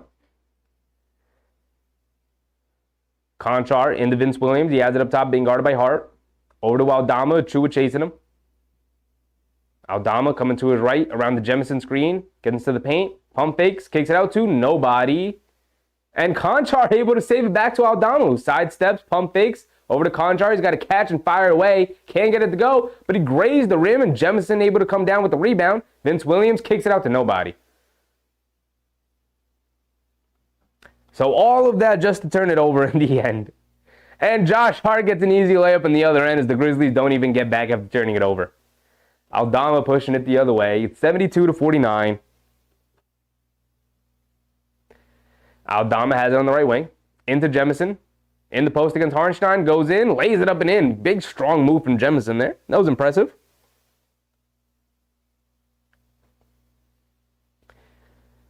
Brunson has it up top. Over to Achua. Achua driving it down. He's got some space. Kicks it out. DiVincenzo, no hesitation. Catch and shoot. Right wing 3. Can't get it to go. Aldama with the rebound. Here comes Vince Williams. Has it up top. Cross court to Aldama, and DiVincenzo almost came up with the steal, but Vince Williams able to pick it back up. They kick it out to Conchar. Conchar up top to Aldama, driving it to his right in the lane. Bounce pass to nobody. They're going to say out of bounds on the Knicks. Brunson is very adamant that it was out of bounds on the Grizzlies, but they're going to give it to the Grizzlies here. Vince Williams pulls it back out. Baseline jumper hits the side of the backboard. Not looking great here. Brunson bringing it down, throws up a floater, gets it to go. 74-51. Brunson hitting the 20-point mark yet again. Anthony, what's up, Anthony? Welcome back, welcome back. Jemison has it up top, hands it off to Aldama, driving it to his right along the baseline, gets caught in the air, kicks it out, finds its way out to Kennard, opposite corner, and he splashes the three. A lot of walking around going on here and start the third from both sides. Anthony, love this live stream. Appreciate you, Anthony. Appreciate you, man. Happy to have you in here. Harnstein has it up top.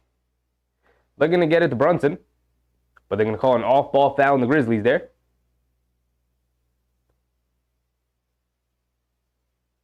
Vince Williams, frustrated with the refs after being called for an off-ball foul against Brunson, said something you shouldn't say to a ref, and picks up a technical very expectedly. Vince Williams still upset. Series third quarter rising into the fourth quarter blowout. I mean, it was more of like a first quarter rising into a second quarter blowout. This game has been over for a while. Brunson knocks down the technical free throw, and the Knicks will have a side out of bounds after the off-ball foul.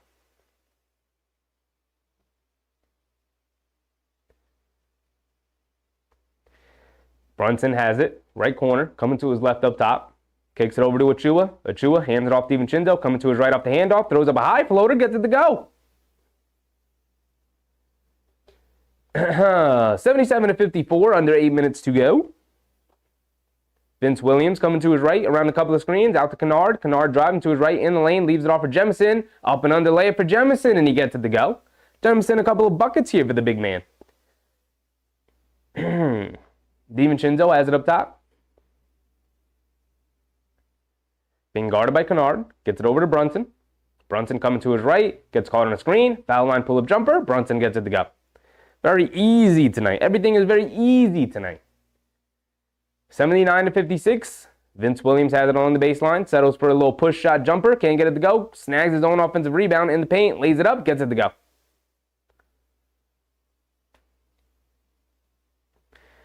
And Brunson will bring it down. 79-58. The Knicks are going to call a timeout here. Tom Thibodeau wants to talk a couple of things over. Karen said goodnight, all to listen to the Michigan State game. Go enjoy a good basketball game, Karen. This one is over. This one is over. It is a glorified scrimmage from here on out. And it is what it is.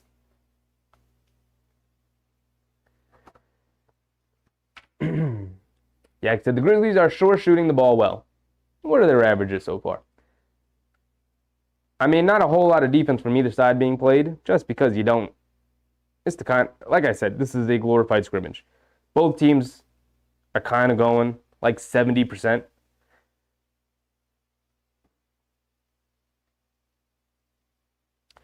The Grizzlies overall are shooting 48% from the field and 55% from three. They're 11 for 20 from three. It's kind of their three-point shooting is kind of the reason why they're not being blown out by 30 right now. The Knicks overall are 8 for 17. They're 47% to the Grizzlies 55. But they have been killing them on the glass. 22 rebounds to, I guess, no, the Grizzlies are starting to catch up a little bit here, 22-19. Same thing in the assist game, 23-19 against the Grizzlies.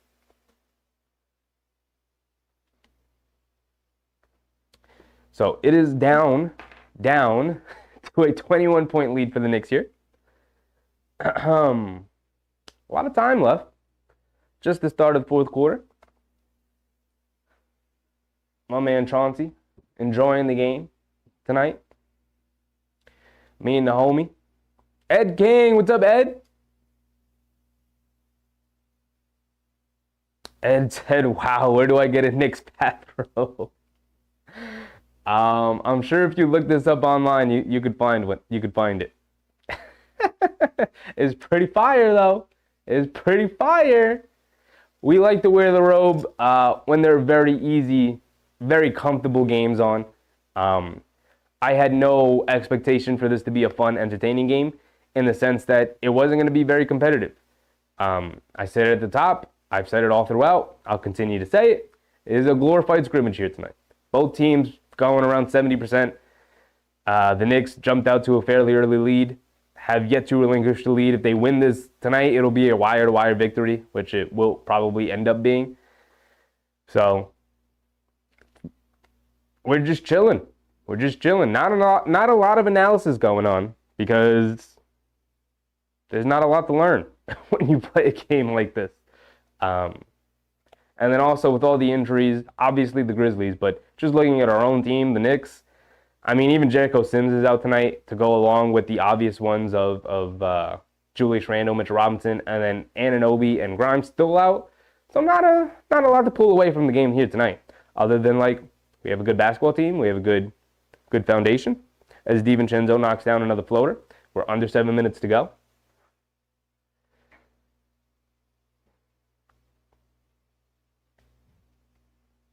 Williams kicks it into Jemison, flips it up with a righty sky hook, and he gets it to go over Harnstein.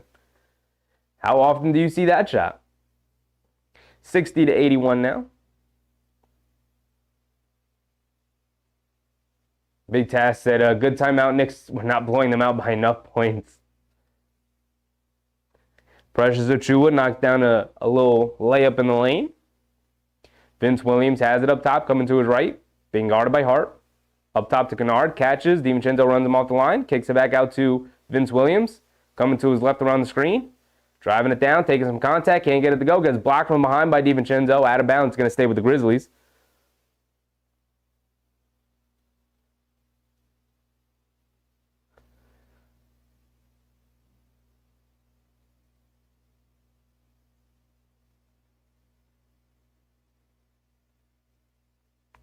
Eamon, yes, man, I love this live stream too. Appreciate you, Eamon. Appreciate you. Yak said our bench is outplaying their bench. We have the benches coming in soon.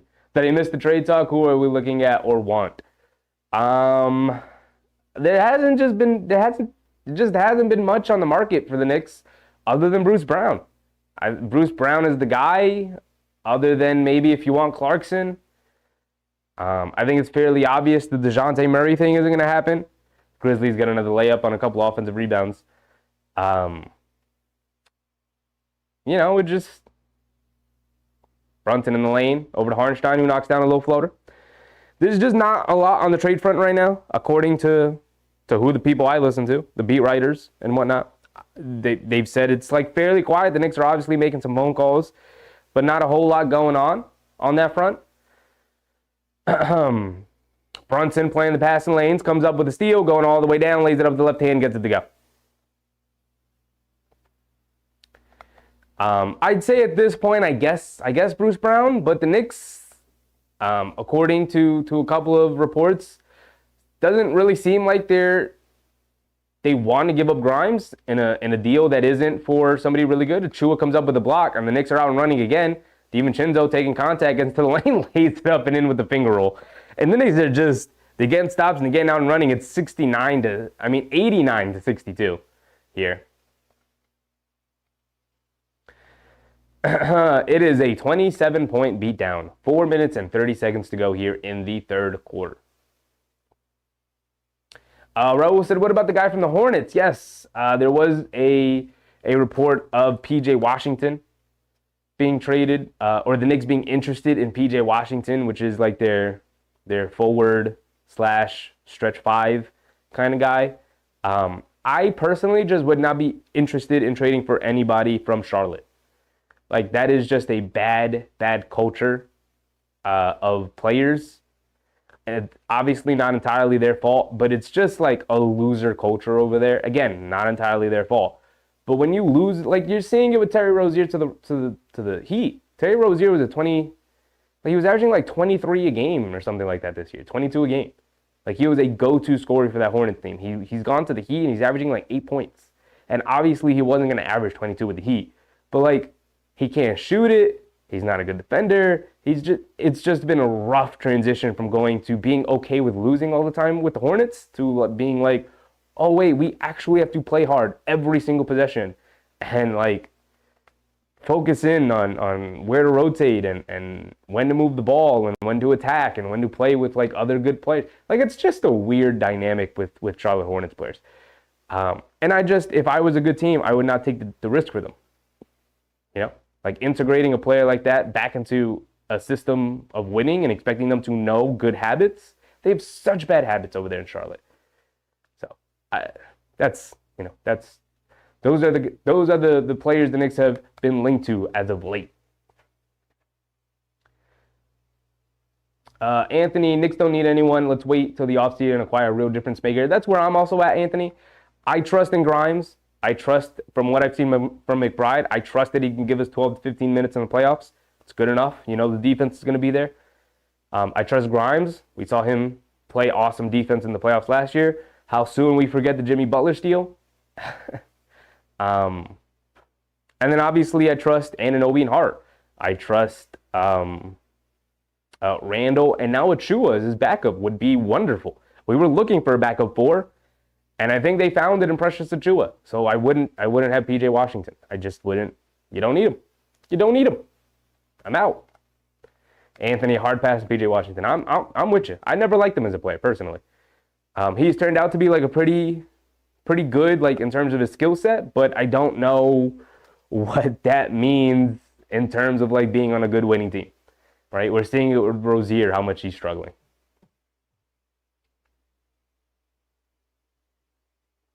Anthony also said, don't want Murray, Clarkson, LeBron, Brogdon, or Bruce Brown. Bruce Brown is the only guy who I could see them trading for who would kind of fit right in. The same with Anunoby, just in the sense that like he's just a dirty work, hustle, grab rebounds, move the ball well, play smart, you know, physical basketball, which is how the Knicks play.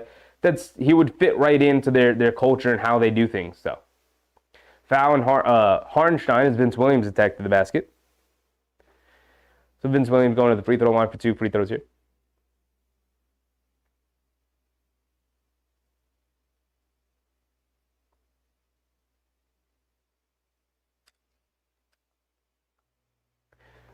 Vince Williams at the free throw line for 2. Marley said, any players on the Hornets, Kentucky or Villanova alumni? PJ Washington's a Kentucky alumni. But I wouldn't want him. Yak said, we are not giving up a first for Brown. I doubt we get any player with a contract for next year. We have to give contracts to Hartenstein, Precious, and OG. Yeah, they do. They're going to have to start worrying about money stuff. Because at some point, Randall and Brunson's contracts will come up at some point. And then at that point, they will be approaching the second tax apron, which is going to be rough. Foul on Kennard, guarding DiVincenzo, trying to come off a handoff.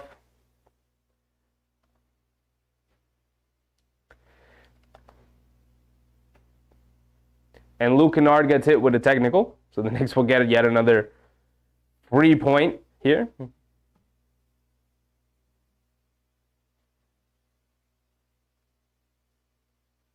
Anthony said, the only player I would take is Bridges we can't get. So stand pat. I'm with you. Brunson misses the technical free throw. Come on, JB. It's a free point.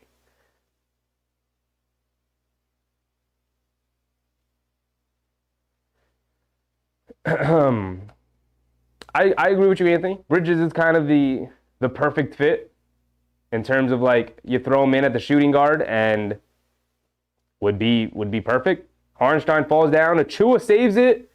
Out to DiVincenzo. And the Knicks just out hustling the Grizzlies. It's funny because they're the team that's up 25. McBride out of the corner for 3. Can't get it to go.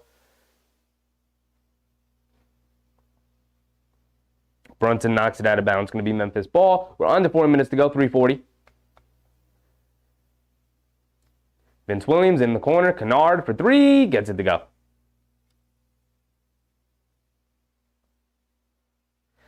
$67-89, 22-point gain.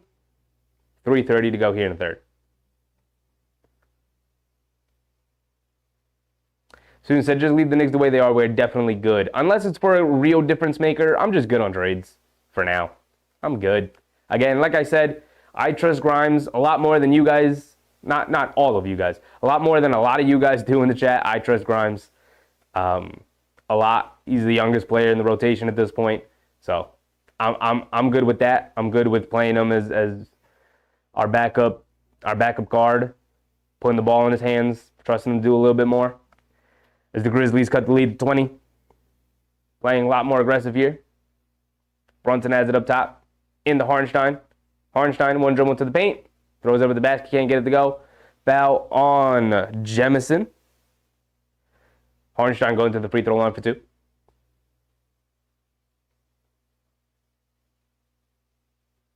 Peter said, no robe, guess I'll use a blanket. You know what's funny about that? As you say that, Peter, I also got the Knicks blanket, too. You know? Like, we can go ahead and just get real comfy in here. We can go ahead and just get real... No, it's this way. We can go ahead and get real comfy in the building. Hold on. Hold on. Hold on. We can get real comfy out here. Y'all didn't think I would have the Knicks blanket too? I got everything. We real I might start sweating in a couple minutes. But we real comfy out here. Hartenstein splits a pair of free throws. Vince Williams coming to his right. Brunson guarding him. Leaves it off for Roddy. Mishandles it. Kicks it out. Kennard open again out of the corner. Can't get that one to go. DiVincenzo with a good rebound. He's going to bring it down. 2:20 to go. Stop our timer. Let's make sure we sync it up. And DiVincenzo left wing 3. I look away for 2 seconds. And DiVincenzo splashes the 3. I love this team. I love this team. Mark, what's up, Mark? Anthony said, I would even do Fournier and a number 1 for KCP. I mean, yeah, KCP fits. He does. 3-and-D guy. Proven championship level play. He's got 2 rings. One with the Lakers, one with the Nuggets last year. I guess, yeah. Hartenstein driving it in, throws it up the left hand, banks it in. Hartenstein's up to 17 points here tonight.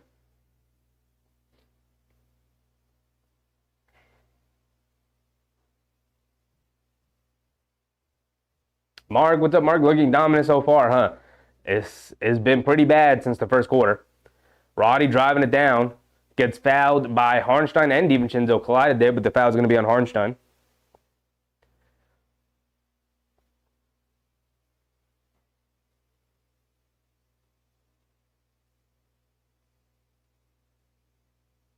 Anthony said, I need the scoop on the robe and blanket. Gotta get them both.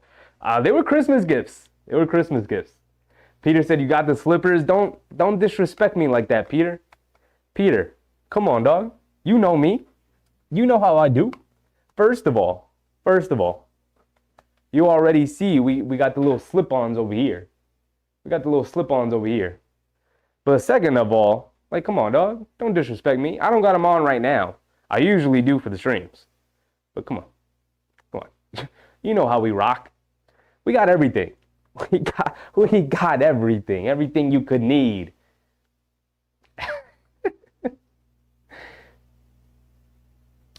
Knicks fan, Bayou State basketball tournament tomorrow, though. Through the weekend, I need to get some rest. Good night. Go New York. I mean, it's the easy blowout, Knicks fan. Appreciate you coming out and showing some love during the stream, my guy. Go rest up, man. Go prepare for your game. Mark, what's up? Just got home. My son's band concert. Glad to see the Knicks are crushing. I mean, it's the kind of game you don't even have to tune in for. If I wasn't streaming, this is exactly the kind of game I would be like I would have on in the background, like on my phone or something, as I was doing something like more important, you know, or playing a video game, or just I don't know, literally doing anything else. This is the kind of Knicks game you don't need to watch. But of course we do, because we're sickos. Ms. Bride knocks down a little floater there. It's 69-97. The Knicks building a 28-point lead here. Can they push it to 30? Vince Williams crossing over to his right. kicks it out. They swing it around to Kennard, driving to his left, gets fouled by McBride out on the perimeter. Foul on the floor, but they're in the bonus, so Kennard's going to go to the free throw line for 2.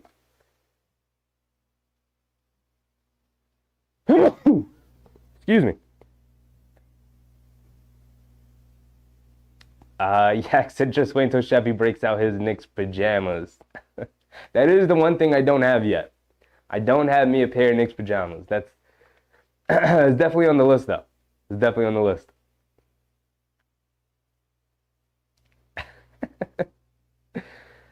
Big task, no mercy Knicks. I mean, they're beating them down pretty bad.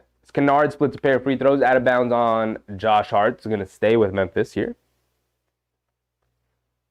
97-70. A game like this definitely helps out the Knicks' defensive rating.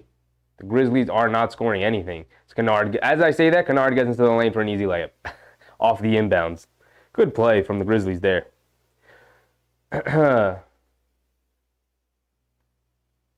Brunson bringing it down. 30 seconds to go. Forgot to run the timer. Brunson's going to try to hold it for what could be the final shot of the quarter. About a 5-second difference between game clock and shot clock. Gets into the lane. Left-handed flip shot. Can't get it to go. Taj Gibson's going for an offensive rebound, but it gets knocked out of his hands. Here comes Kennard pushing the other way. They've got time. Kennard kicks it out to Tosan. Ev Boumwan. Leaves it off for Rowdy, who goes up and lays it up with the right hand. So it's 74-97. Brunson, three-quarters court shot. Can't get it to go, but that is the end of the third quarter. We got 12 minutes of basketball, and then we can get out of here, fellas. Ja, what's up, Ja? What's popping, my guy? You got the jacket going on. We got the robe on today. Today we got the nice comfy robe. Chilling. What is and has been all game long a very, very easy night here tonight. Big test, and I never get bored of watching the Knicks destroy someone. It's definitely the kind of game that I would have on in the background while I did something else. I always, and have always tuned in for every Knicks game of every season, even when they were really, really bad. Even during the 17-win season, I've always tuned in to watch the Knicks, but didn't always necessarily, intently watch the Knicks, if you know what I mean. If it was a bad game, I just kind of had it on in the background while I did something else.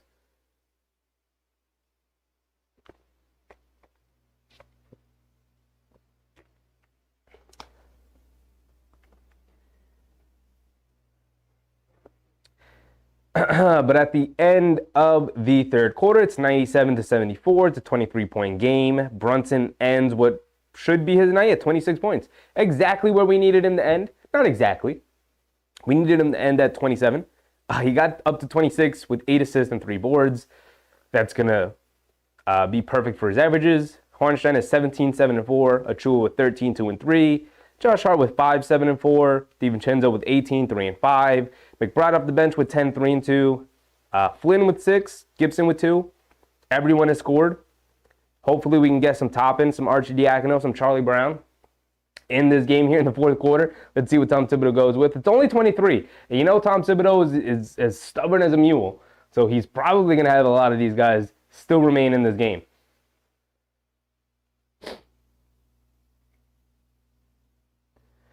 See Tyler, what's up, see Tyler? I watched Keith Van Horn Knicks, so I feel you.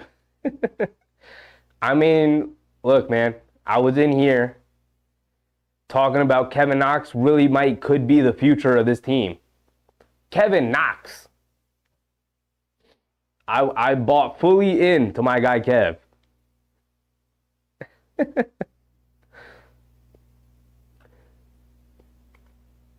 Malachi Flynn has it here. Start of the fourth quarter. Don't even have my timer set up. We have McBride, Gibson, Hart, Flynn, and DiVincenzo.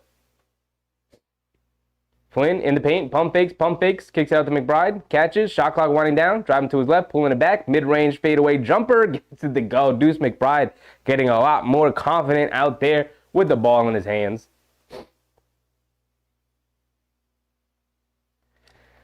Yak said we're already leading our league in defensive points and 6th in offensive points in our league. Yes, we are. I mean, the defensive point stuff also plays into a role of how slow the Knicks play as a team. They are a bottom, like 4 or 5 team in terms of pace. So their games are fairly low scoring, but obviously their defense plays a huge part in that as well. I think in terms of defensive rating, I think they're second or third. They're right there with Minnesota and Cleveland. Cleveland has also risen the ranks to become one of the best defensive teams in the league. GD, what's up, G? We have to rest JB. I would be surprised if we saw Jalen Brunson at any point here in this fourth quarter. I would be surprised. But Tom Thibodeau has surprised me in the past. GG Jackson splits a pair of free throws there. Flynn over to Hart. Kicks it out to McBride, coming to his left. McBride up top to DiVincenzo, left wing 3. Can't get it to go, came up short. Head pass to Roddy, driving it down, lays it up with the right hand, gets it to go.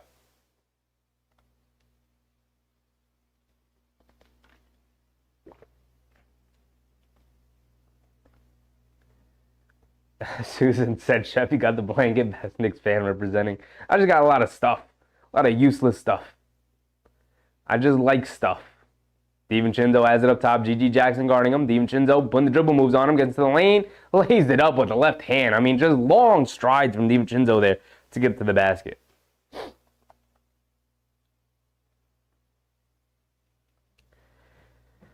Josh said, Sheffy wants the scoreline in this game. What's the scoreline in this game? I don't know. Like the over-under? The total?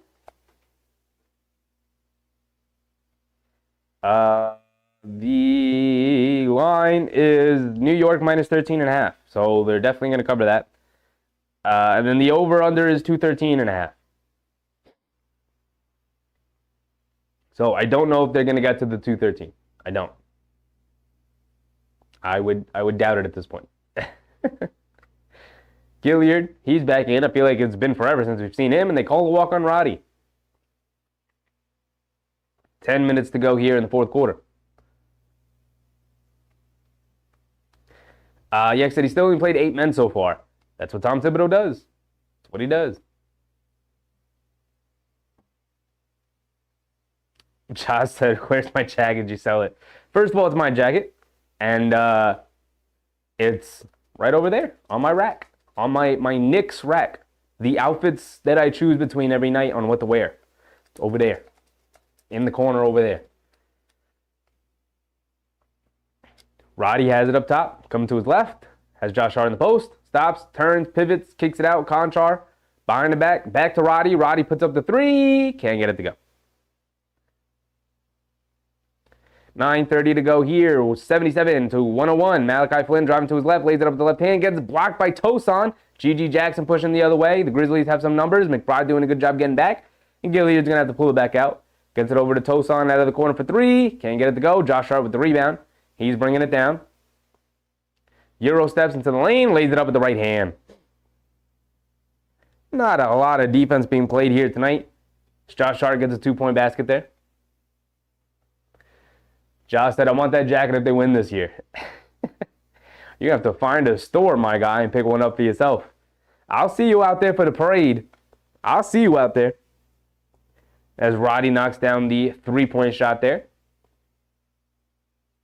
Flynn over to Josh Hart. Catching fires from 3. Off the back rim, can't get it to go. Fight for the rebound. Gilliard picks it up. Roddy has it. Over to Conchar. Conchar in the corner to Rowdy. Back up top. GG Jackson driving to his left. He's going to pull it back out. Struggling with his dribble a little bit. Josh Hart guarding him. Settles for a pull-up 3. And he splashes it. Again, not a lot of defense being played here. Just kind of giving everybody their own basket.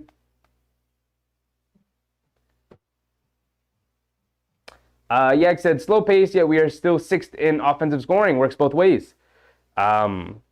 Yeah, I mean, slow pace. You can still put up buckets. Most teams want to run. If you could slow them down, it kind of affects their offense more than a slow pace would affect your offense. You want to play that slow. It's kind of just what I mean from that.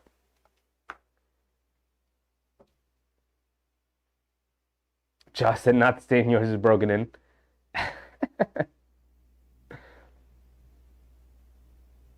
Danny said, I got to go. My kids are sick. Hope everything's well. Daniel, thanks for showing out, man. Go take care of them kids.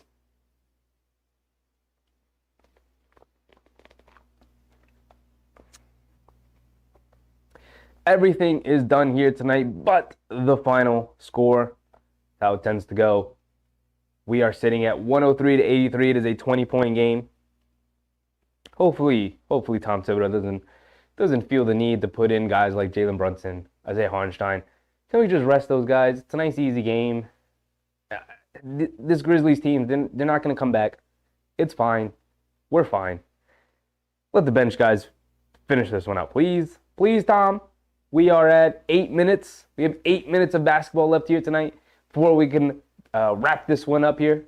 Everything is set in stone except for the final score, of course.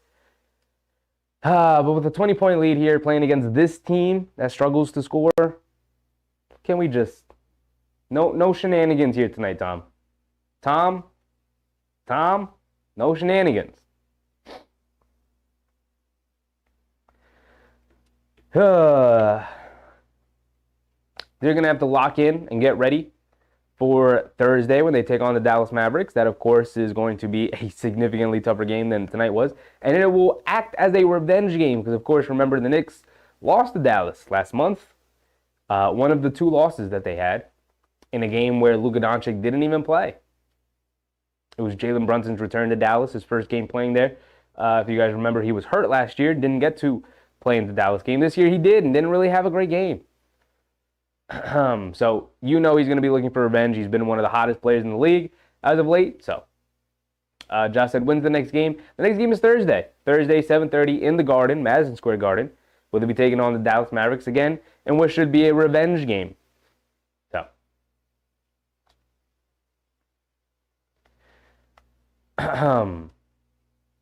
looking forward to a little bit of revenge. Should be fun.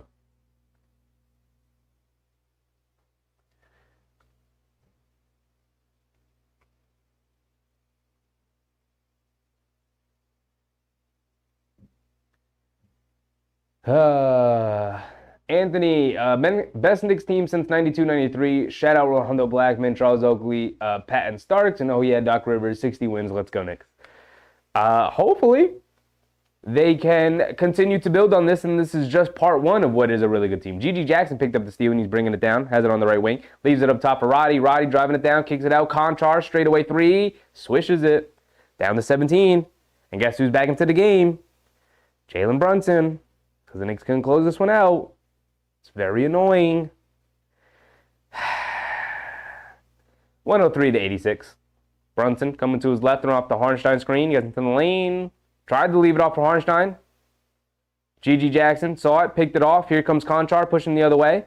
He's going to bring it back out. Leaves it up top. Gilliard wide open straightaway 3. And he gets it to go, and it's a 16-point game. Excuse me. 14-point game. And the Knicks look a little frustrated.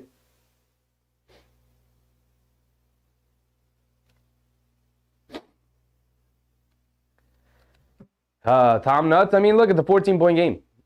So, not that nuts. Knicks not D'ing up here. This is what happens. Got to put the starters back in. Brunson up top to Josh Hart. Josh Hart driving to his left in the paint. Settles for a little mid-range push shot. And a foul on Conchar. So, Josh Hart going to the free throw line for 2. We're under 7 minutes to go. 6:51 exactly.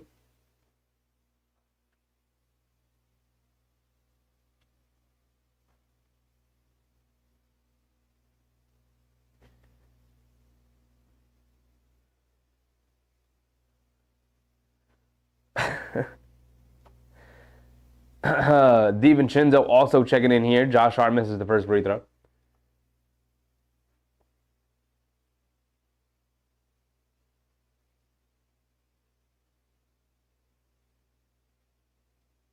Josh Hart knocks down the second one, splits the pair of free throws, goes 1 for 2. And the Grizzlies are going to be bringing it down, 104-89, a 15-point game. Gilliard has it up top. Stepping back, straightaway 3 over Brunson. Gets that one to go. These guys got confidence. Down to a 12-point game. 6 minutes to go. 6.5. Brunson has it up top. In and out dribble, coming to his left. They bring a double team. Brunson Euro steps in the lane, kicks it out. DiVincenzo, he pump fakes, driving to his left. Kicks it out to Josh Hart out of the corner. He's driving to his left. Kicks it out. DiVincenzo relocated left wing 3. Can't get it to go. G.G. Jackson with the rebound. He's putting his head down, driving it the other way. Slips and falls. And Achua grabs the ball. And they're going to call the jump ball.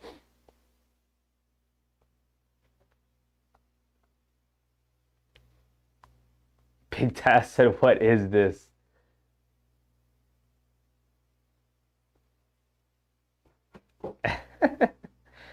Josh said, how many does Brunson have? I believe he has 26, unless he's scored since then. Yeah, he still has 26 and 8. 26 points, 8 assists. Game getting a little too close for comfort. G.G. Jackson versus Precious Achua here on the jump ball.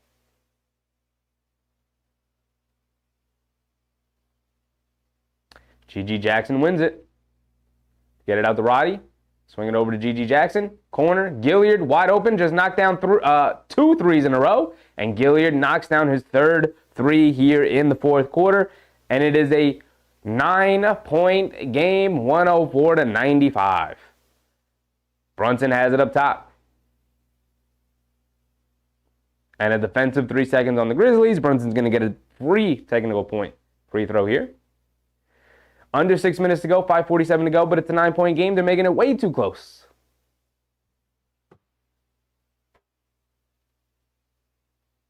Susan's still confident. Grizzlies not going to be able to pull this comeback off. I mean, I don't think they're going to be able to pull this comeback off, but the fact that they're making it too close for comfort is very annoying considering how many minutes our guys have already played as of late. Omar, cardiac Knicks. Definitely too close for comfort, but just come out of here with a win. Keep it a double-figure game. Brunson knocked down the free throw, by the way. It's up to 10. Coming to his right. Mid-range pull-up jumper over Roddy. Off the back rim, can't get it to go. Josh Hart fighting for it. Tips it out to Brunson. Brunson on the left wing. Slips. Keeps his dribble alive. Picks it back up. Coming to his right. Euro steps. And he rolled his ankle. Rolled the goddamn ankle. You knew something like this was going to happen. You knew it. You freaking knew it. He's looking at the bench. He's saying he's okay. But this is what happens. This is what happens. You play with your food. You let them back into the game. Tom Thibodeau has to put the starters back in because they cut it to 9. It's not even Tom Thibodeau's fault. It's not. It's the Knicks' fault. It's the players' fault for not playing hard enough to pull this one out. Brunson rolls the ankle. He didn't even step on anybody's foot. It just kind of buckled on itself. But this is what happens. You play with your food. You let them back into this game. JB rolls it. I don't even want to see anybody blaming Tom Thibodeau. This is on the players. They couldn't close this one out. Tom Thibodeau had the bench unit in to start the fourth quarter, and the Grizzlies went on 15-1 run, cutting it to a 9-point game. It's not on Tom Thibodeau. It's on the players who were out there. They couldn't pull this one off. They couldn't pull it away. MBM, stop panicking. I'm not panicking. I'm upset. Jalen Brunson just rolled his ankle. Doesn't seem serious. He's on the bench. He looked at the bench. He said, I'm okay. I just rolled it. It's probably tight. It'll probably get swollen. We can put some ice on it later. But right now, the adrenaline's pumping. I'll stay into the game. But he just rolled his ankle. How many more injuries can this team sustain?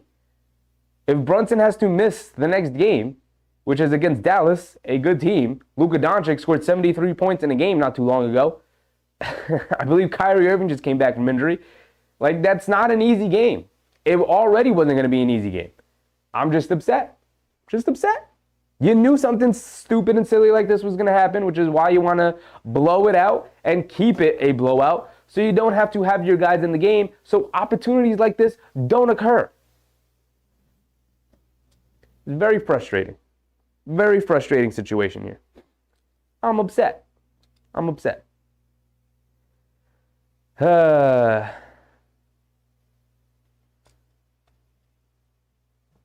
don't care about this game. The Knicks are going to win this game.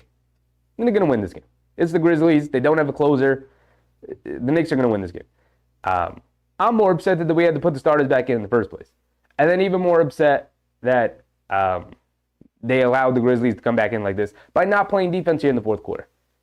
Just close it out. End it early.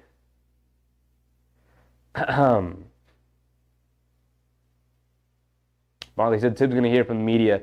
I mean, I'm on the side of like this. How can this be Tom Thibodeau's fault when the team didn't perform, didn't play defense, and they allowed the Grizzlies to crawl back and make it a 9-point game when it was at one point a 28-point game? How is that Tom Thibodeau's fault? The players didn't play hard enough, right? They were out there and they built a 28-point lead. They said, we're good. We're good. We don't got to guard these guys anymore. And they started splashing 3 after 3 after 3. Wide open 3, by the way.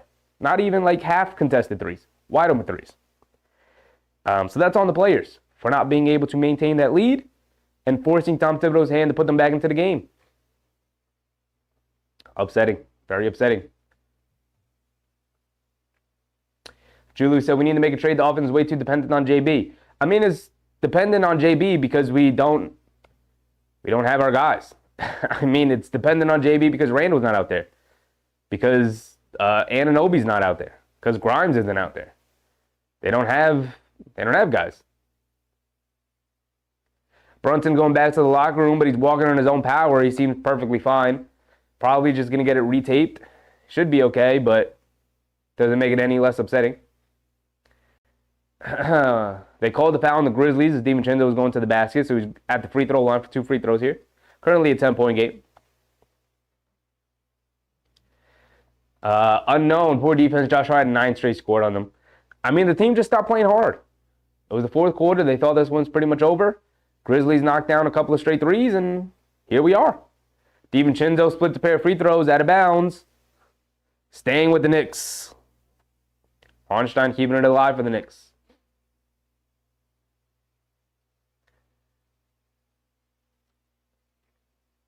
McBride into DiVincenzo out of the corner. Catch a shoot, no hesitation. Splashes the 3. The Knicks are going to wake up again here. But I'm upset that it had to take a Brunson rolled ankle for them to wake back up. Roddy hands it off to Jackson, coming to his left, getting down the lane, lays it up with the right hand, gets it to go.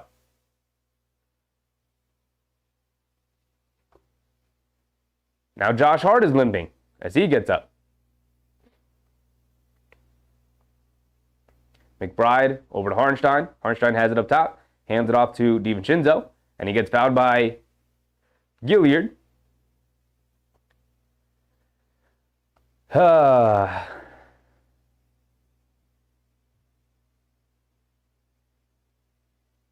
Julie said JB going to the locker room, more than likely done for the game. I mean, more than likely, yeah. Just upsetting. He seemed perfectly fine as he was walking back there, but that thing's going to swell up and whatnot, but it's just upsetting. It's just upsetting. You could see it coming a mile away the second he had to be re-entered into this game. McBride can't knock down the 3. Here comes Roddy bringing it down left side of the court. Josh Hart going to pick him up. Roddy has it up top as DiVincenzo switches onto him. Driving to his right, kicks it out to the corner to Vince Williams. He pump fakes, 0 steps into the lane, hop step, puts up a floater over Hartenstein. Can't get it to go. Josh Hart, big strong rebound. And McBride has it on the right wing. Going to run some clock out. 4:10 to go. 12-point game. McBride, he's got the center, Jemison on him. Kicks it out to Achua, hands it off DiVincenzo, catches, fires out of the corner, airballs it, rushed it that time. Vince Williams hit a head pass to Gilliard. Up top to G.G. Jackson, over to Vince Williams, coming to his left. Hartenstein switches onto him, kicks it out to Jackson. Driving it in, takes some contact, foul. He's going to the free throw line for 2 free throws. Under 4 minutes to go, 3:51 exactly. 12-point game, 109-97.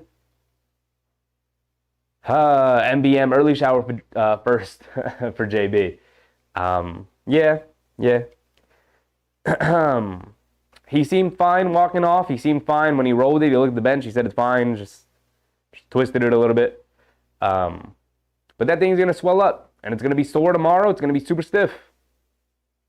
Very, very upset, very frustrating. Could lead to more injuries down the line. You hope not, obviously, but G.G. Jackson misses the first one.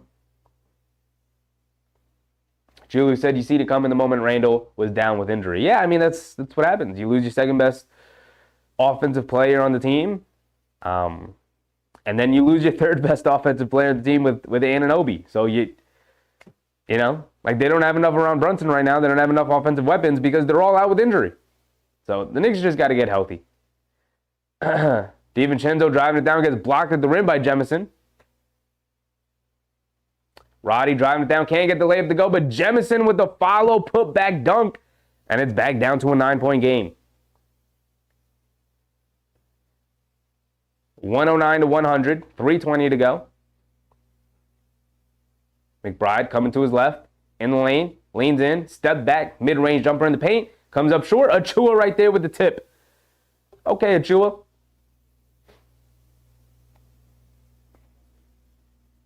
Gilliard coming to his right, over to Roddy, spots up for a right wing three, and he splashes it. They're very comfortable from the perimeter right now. Very comfortable from the perimeter. Under 3 minutes to go. Josh Hart bringing it down.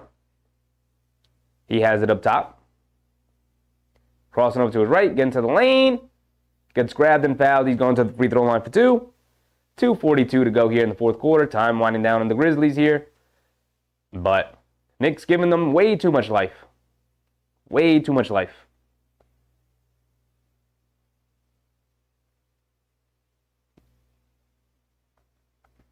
So Josh Hart at the free throw line. Knocks down the first one.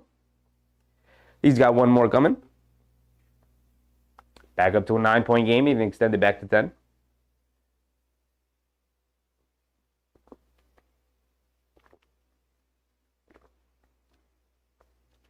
Josh Hart knocks down both.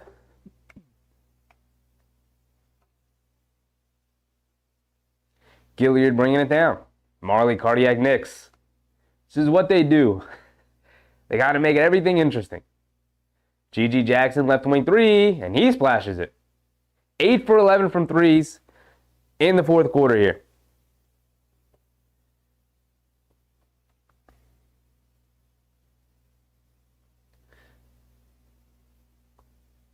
McBride up top, driving to his left, into the lane, lays it up with the right hand. He gets blocked by G.G. Jackson. Gilliard bringing it down over to Roddy. Roddy, right wing, pull up three. He knocks it down. It is a 4-point game, 2 minutes to go, and just like that, it's a game. It's a game. The threes, they're 9 for 12 from three here in the fourth quarter. The three-point shot is bringing them in this game. DiVincenzo has it up top. Dribble pull up three. They don't come out to guard him. DiVincenzo answers right back at the guard and lets him hear it.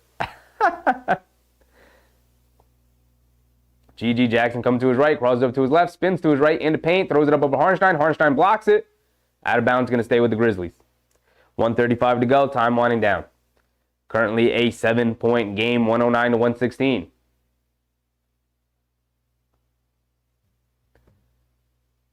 NBM Memphis mode blood, but the Knicks got real toughness. I mean, the Knicks they just let them back into the game. They gave them easy shots, and they let them get confidence, and the Grizzlies, to their credit, got hot here in the fourth quarter, and they're not missing perimeter shots now. Roddy driving it down, leaves it off for Jemison. Harnstein picks it up, over to Josh Hart. Josh Hart putting his head down, driving it down, leaves it up the left hand, can't get it to go, but Achua right there for the dunk. And the lead back up to 9, 1:23 to go. So the Knicks quickly just flipped the switch just for the last 2 minutes here. Buckled down on defense, came up with a couple of turnovers. DiVincenzo with a three, Achua with a putback dunk, Josh Hart with a couple of free throws, lead back up to 9, just like that. Very annoying that it had to come to this. Dutch B, what's up, Dutch? Where was the defense? They be on some bull. Play with your food, and that's what happens. Yeah, that's what happens. They took the edge off. They were up 28 points, and they were like, cool, this game's over. We're good. And they took the edge off. They stopped really playing hard, and the Grizzlies continued to play hard. They got hot from the perimeter. The Knicks also stopped playing defense and gave them a bunch of wide open shots from the perimeter. They got very comfortable out there. And next thing you know, they've hit 9 shots here in the fourth quarter from three. That's 27 points from three. Big task. This cannot be serious. Look, the Knicks are still going to walk away with this win, but it's going to be bittersweet. It's going to be a very frustrating win. But like we always say, a win is a win is a win. The biggest frustration tonight comes from the Brunson rolled ankle. That's just upsetting. It's just upsetting.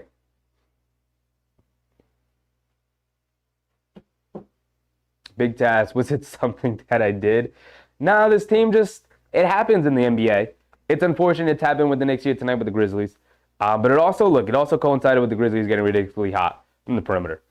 But, you know, it is what it is. It is what it is. Technical foul on G.G. Jackson. So DiVincenzo goes to the free throw line and knocks down the free throw. And it's back up to 10, 1:23 to go.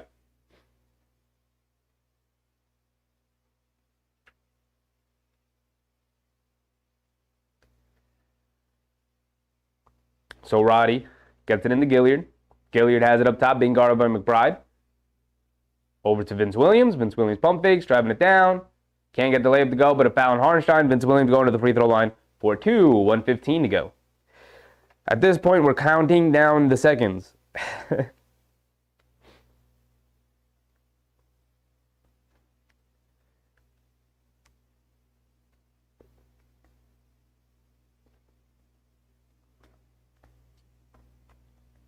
Kenny said poor game management from Tibbs. I mean, the players just got to play hard. It happens. I don't think it was a poor management from Tibbs at all. It just, you go up 28, you think the game is over, it's late in the third, and you let the team get hot. You stop playing defense. It happens, unfortunately. It's very upsetting and frustrating, but to the Grizzlies' credit, they continue to play hard, and it also coincided again with them getting very hot from the perimeter. They hit 9 of 12 three-pointers in the fourth quarter here.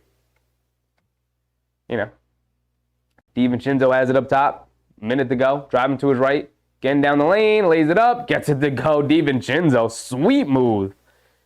A little reverse finish there. Roddy backing down Hartenstein in the post, in the paint, flips it up with the right hand. He gets a nice lucky bounce off the back rim, gets it to go. Josh Hart hits the floor again. He gets up slow. You can tell he's hurting. You can tell he's tired. 50 seconds to go. They get it into Josh Hart. Hart's bringing it down. And they call a travel on Josh Hart to turn over.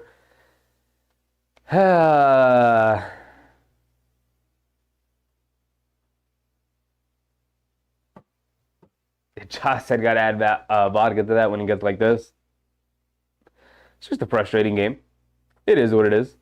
Can we walk out with the win, though? Of course we will. Gilliard in the paint, leaves it off for Jemison. It's a turnover. McBride picks it off, 30 seconds to go. The Knicks with an 8-point lead. We're going to walk it down and bring a double team. Tom Thibodeau calls a timeout. 26 seconds to go. And the Knicks will pull this one out without some frustration in the end, where the Grizzlies cut it to 4. Brunson rolls the ankle. The thing you literally cannot afford at this point. You cannot afford and sustain yet another injury to this group if you want to maintain the pace that you are on in terms of fighting for the 2nd and 3rd seed here, which of course that is what you want to do. 26 seconds to go. I'll let my timer run out, unfortunately. MBM, he's gassed. Who's gassed? Everyone's gassed. Josh Hart? Josh Hart is very gassed. They're all gassed. They've been playing 40 minutes a night for the last 4 or 5 games since Grimes and Anunoby went out with injuries. Got to get those guys back. Julie said JV's injury just ruined the entire mood of the night. I think he'll be fine. I think he'll be fine, Julie. But you're right, it is upsetting. It ruins the mood. You're right. DiVincenzo, by the way, with a 30-point performance tonight. He's just been on one lately. He's just out there hooping.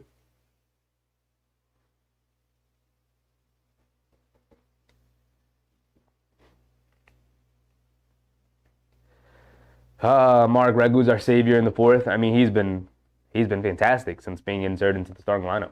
He's been fantastic. Julie said, can't even blame Tibbs for this one, just like you can't blame be blamed for Randall's injury. I think anybody who is blaming Tibbs for Randall's injury is just not a very intelligent person. And you can't be blamed in this one for Brunson's injury because the Grizzlies went on a run, and you had to get him back out there. McBride has it, being surrounded, kicks it out. DiVincenzo back up top. and DiVincenzo's eventually fouled, going to the free throw line for 2 free throws. Pretty much the end of the game. Grizzlies trying to extend it. Marley said we need a backup PG. I think they need to get healthy first. I think any backup point guard that they trade for needs to sort of fit the culture of the team, and I don't think there's really one out there that necessarily fits. But I don't know. Mark said, hope JB plays Thursday. I hope anybody plays Thursday at this point. Like, can any of the injury guys play Thursday? Can Grimes play Thursday? Can Anunoby play Thursday? That'd just be nice. It'd just be nice. Marley said, can't trust Deuce. I don't know how you can't trust Deuce. Deuce has been fantastic since he's been inserted into the rotation. He's not a point guard, but at the same time, like, who do you want to trade for? Brogdon? Brogdon has never been healthy for a playoff run in his entire career. Literally not once in his entire career. Now, when he was with the Bucks, they didn't really make the playoffs when he was with the Pacers, but I think they did once or twice when Oladipo was healthy. He wasn't healthy for a playoff run then, and he wasn't healthy for the Celtics playoff run last year. He was getting benched in the fourth quarters for the Celtics playoff run last year. I mean, Brogdon's a good player. I just don't trust him. Just don't trust him. You want to talk about trust? I'd trust Deuce way more than I trust Brogdon. Deuce is at least going to play defense. We just need to get healthy. Literally just need to get healthy. Any talk of roster moves and roster changes is just difficult. It's just a difficult conversation because the team is not healthy.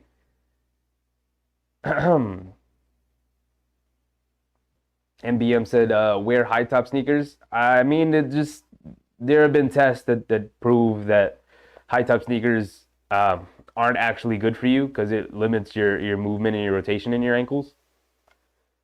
The way you counteract rolled ankles is by strengthening your muscles around your ankles, doing ankle exercises. That's how you avoid ankle sprains. It's not by wearing a brace or a higher top sneaker. They airball the 3. DiVincenzo picks it up. He's going to bring it down. He's going to dribble it out of bounds. It's going to go back to the Grizzlies, but there's 10 seconds to go. Relic, I'm here. What I missed. Start at the beginning. The Knicks got out big. It remained a large lead for the majority of the game until the fourth quarter came around. Grizzlies got hot from 3, went on a run. JB had to come back into the game after it was a blowout, and came in and rolled his ankle. Didn't seem too bad, but he came out of the game and went back to the locker room, walked off in his own power, and then the Knicks turned it up a little bit, finally got a 10-point victory, 123-103. 113 to 123 is the final score. And it's going to go down as a very, very frustrating win tonight. But I guess that's it. Marley said he can't run an offense. And any backup point guard, Marley, that they bring in won't be able to play the defense that McBride can play. They need somebody to help run the offense. I would argue that his name is Julius Randle. And come playoff time, it's not like Jalen Brunson and Julius Randle are going to be off the court all that often. So I wouldn't break up the chemistry of this team or the defense of this team just to bring in a guy to help you win a couple more regular season games. It's just not worth it to me. Build from within. Let Deuce McBride get better at running an offense. Let Quinn Grimes get better at running an offense. And then maybe figure something out to do in the offseason. Relic said, I was joking, but that's a great recap. Appreciate you. But that's it. Frustrating night. Mark, a win is a win. A win is a win. You're right. We need bodies. Trade a must. I mean, they have bodies. They're just out on the sideline. And I mean, who are you bringing in to be your 14th, 15th men on the back end of the roster? They have bodies, but even if they bring in bodies, Tom Thibodeau is not going to play them. You guys have to realize who the head coach is. He's going to run a 9-man rotation and maybe begrudgingly a 10-man rotation, which I think he should eventually go to when this team is fully healthy. But that's the thing. The team hasn't been fully healthy since Mitchell Robinson went down. Can the team get healthy first? That's all I ask. Can we get healthy before we start talking about what this team really needs? Because we don't even know. We don't even know how all the pieces fit together. How does Anunoby and Mitchell Robinson's defense like align together, right? Like, is it going to be awesome? Is it going to be like a slight improvement to Hartenstein? Is it going to be the same kind of defense with Hartenstein? Like, then what did they do there? You got the DiVincenzo piece in now. Can he and Anunoby play a couple more games together? Like, Anunoby's played a handful of games with the Knicks. He's been out 5 straight games with an injury. Let's just get healthy. Let's just get healthy. I know the trade deadline is 2 days away. It's on Thursday. Let's just get healthy. Let's just please get healthy. That's all I'm asking for. But that's it. That's it. Olive Branch. What's up, Olive? Welcome, welcome, welcome. Brandon Ingram and a vet, 6'5" and 6'8" on the bench will be great. If this were 2K, that'd be a great move. But you're not. I don't even know how to respond to that. How are you going to get Brandon Ingram without trading your entire team? Olive Branch, I'll take Melo off the bench. Melo's retired. They wouldn't even be able to bring him out of retirement if they wanted to. I mean, he is off doing a podcast. He is sitting in a chair most of the day.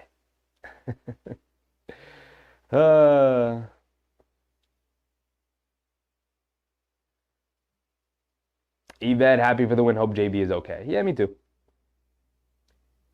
Relic, damn, keep the faith. We're going to keep growing. But yeah, got to make the backbench get fired up. I say they need a dreaming offense and defense play schemes and push to winning possessions. It's hard to talk about what this team even needs because they haven't been healthy in forever. Like, I've forgotten how Anunoby plays. I've forgotten. It's been 5 games, and I've forgotten. Because we've only watched him play like 12 or so games with the Knicks anyway. You know, so I would just like for the team to get healthy. That's all I'm asking for. As far as trades, I don't know what's available here in the trade deadline. None of it sounds interesting to me. I say just hold your pieces, wait until the offseason, make a deal then. You might get this Mavericks pick, which could end up middle of the first round, 15, 16, 17, 18, around there. Maybe you could package that pick. Package Fournier and Grimes and all the other picks and make a big swing, which is something that has consistently been brought up. Who knows? Who knows? But after that game, I'm tired and disappointed. And I think that's it. Not a lot of analysis to go on other than this is what happens when you don't handle your business. You have to bring the guys back into the game, and your star point guard gets hurt because of it. So hopefully everyone is okay. Hopefully it's just a little knick-knack injury for Brunson, and I know that ankle is going to be sore and stiff tomorrow, but with the medical staff that they have on call 24 hours a day, hopefully he'll be good to go on Thursday when they play the Dallas Mavericks, because that should be a revenge game, and hopefully Anunoby and Quinn Grimes can come back by then. Hopefully. Jeez Louise, we need those guys back. Oh. Karan, what's up, Karan? Our lack of depth is starting to catch up to us along the heavy minutes. I mean, it's not a lack of depth. It's a lack of actual people being healthy. They were down 5 players here today. There's not a single team in the NBA where if you were missing 5 rotation players that they would have the depth in order to survive that. Not a single team. Guys get hurt.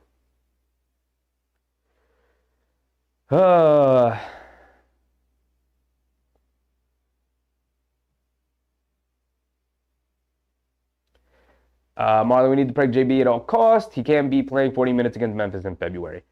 I know, Marley, but everybody is hurt. He wouldn't have to play 40 minutes if Anunoby was healthy, if Grimes was healthy, if Randall was healthy. All these injuries coinciding at the same time is not an indictment on the roster. It is what happened in the regular season when 5 rotation players are out. Well, 4 rotation players plus Jericho Sims. It happens. I don't think there's too much to read into the fact that guys are hurt and guys need to get healthy. And it's not an indictment on the roster. It's not an indictment on the team building. It's not an indictment on the fact that Deuce McBride isn't necessarily a perfect backup point guard. He was just inserted into the rotation this year. Let's just be a little patient. That's my take. Let's just be a little patient.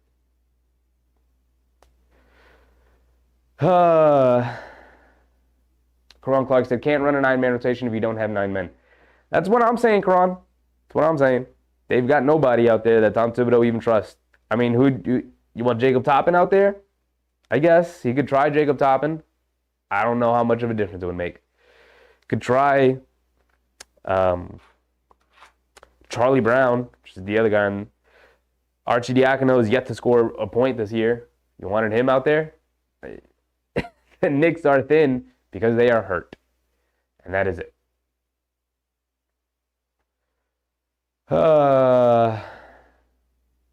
Olive Branch said Sims has potential.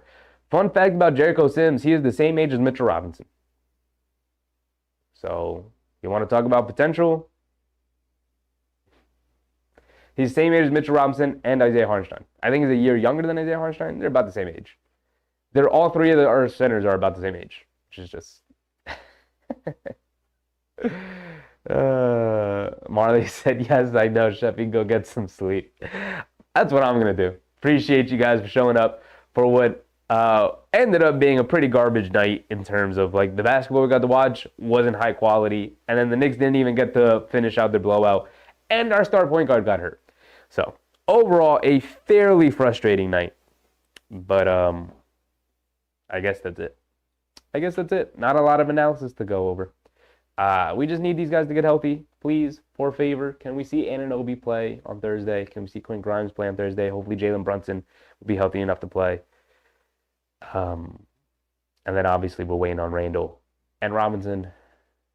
So that's where I'm at. I'm tired and exhausted. I'll see you guys on Thursday when the Knicks take on the Dallas Mavericks. Bye.